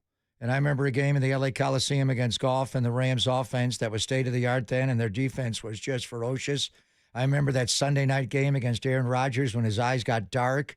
He couldn't block the 49er front. They were overwhelmed. The Niners went 13-3 that year. The 3 losses were all on the final play of the game. Baltimore with a field goal, Atlanta, a Julio Jones overturn, and then the first loss, Chase McLaughlin missed a field goal. Their guy, Jason Myers, he's still kicking for them, made one. So that was not, maybe it was improbable from year to year. This one is the most improbable. And you and I started talking about this, I guess, after they came out of the bye and won in Cleveland. And they had 4 more to go. Could they win those last 4? Tennessee, Indianapolis, then obviously Chicago, and 1 more to go. You needed the Packers to lose 1 more game. They did. They lost a couple. And you needed Seattle to beat the LA Rams on a Thursday night in one of the wildest games. I mean, the 49er-Bear game last Sunday night was wild. That Rams-Seattle game was as wild. So all the dominoes have fallen for this improbability to reach its climax on Saturday night. So my advice is let's just enjoy the football game. It is a huge game. The loser of this game will play a playoff game the next week. You don't want to do that, but this is not an elimination game. But it does set you up for the biggest advantage in professional sports, to not play on Wild Card Weekend, to come out and have 2 home games essentially to get you to the Super Bowl and then to the Super Bowl in your stadium. Which, by the way, we know teams have won the Super Bowl in their home stadium. No team in the history of the NFL has played only home playoff games, including the Super Bowl, to win a championship. So, improbable? I think that's light. We'll come up with another word. I'll put that on Tim Ryan's watch. But Saturday night, tomorrow night, is going to be a battle with Seattle, a brawl for it all. But this will be a great football game. Let's just enjoy it either way. And that's why we had to enjoy getting shows in all week. It was great to have you back today, Papa. I will catch you tomorrow, of course. And to everybody out there, we will talk to you Monday at 10 a.m. back on the normal schedule. You can get Murph and Marcus. You can get us and you can get dirty work in the afternoon. I want to thank Danny Dunn for stepping up multiple times on the morning hours this week. And I want to thank all of you out there for continuing to listen. Man, what a season this has been. We got a few bowl games for you. That's right. Up next, the Liberty Bowl between Navy and Cincinnati. Then we've got, it's the Armed Forces Bowl between Rice and Texas State. Then it's going to be the Liberty Bowl, and then the Duke's Mayo Bowl, disgusting, between Wake Forest and Mississippi State. That'll do it for us. Big thank you to our guests today, Tracy Sandler, Mike Holmgren, and Greg Bell. And you're listening to KNBR and KNBR FM San Francisco, the sports leader, a Cumulus media station. Shows up at quarterback.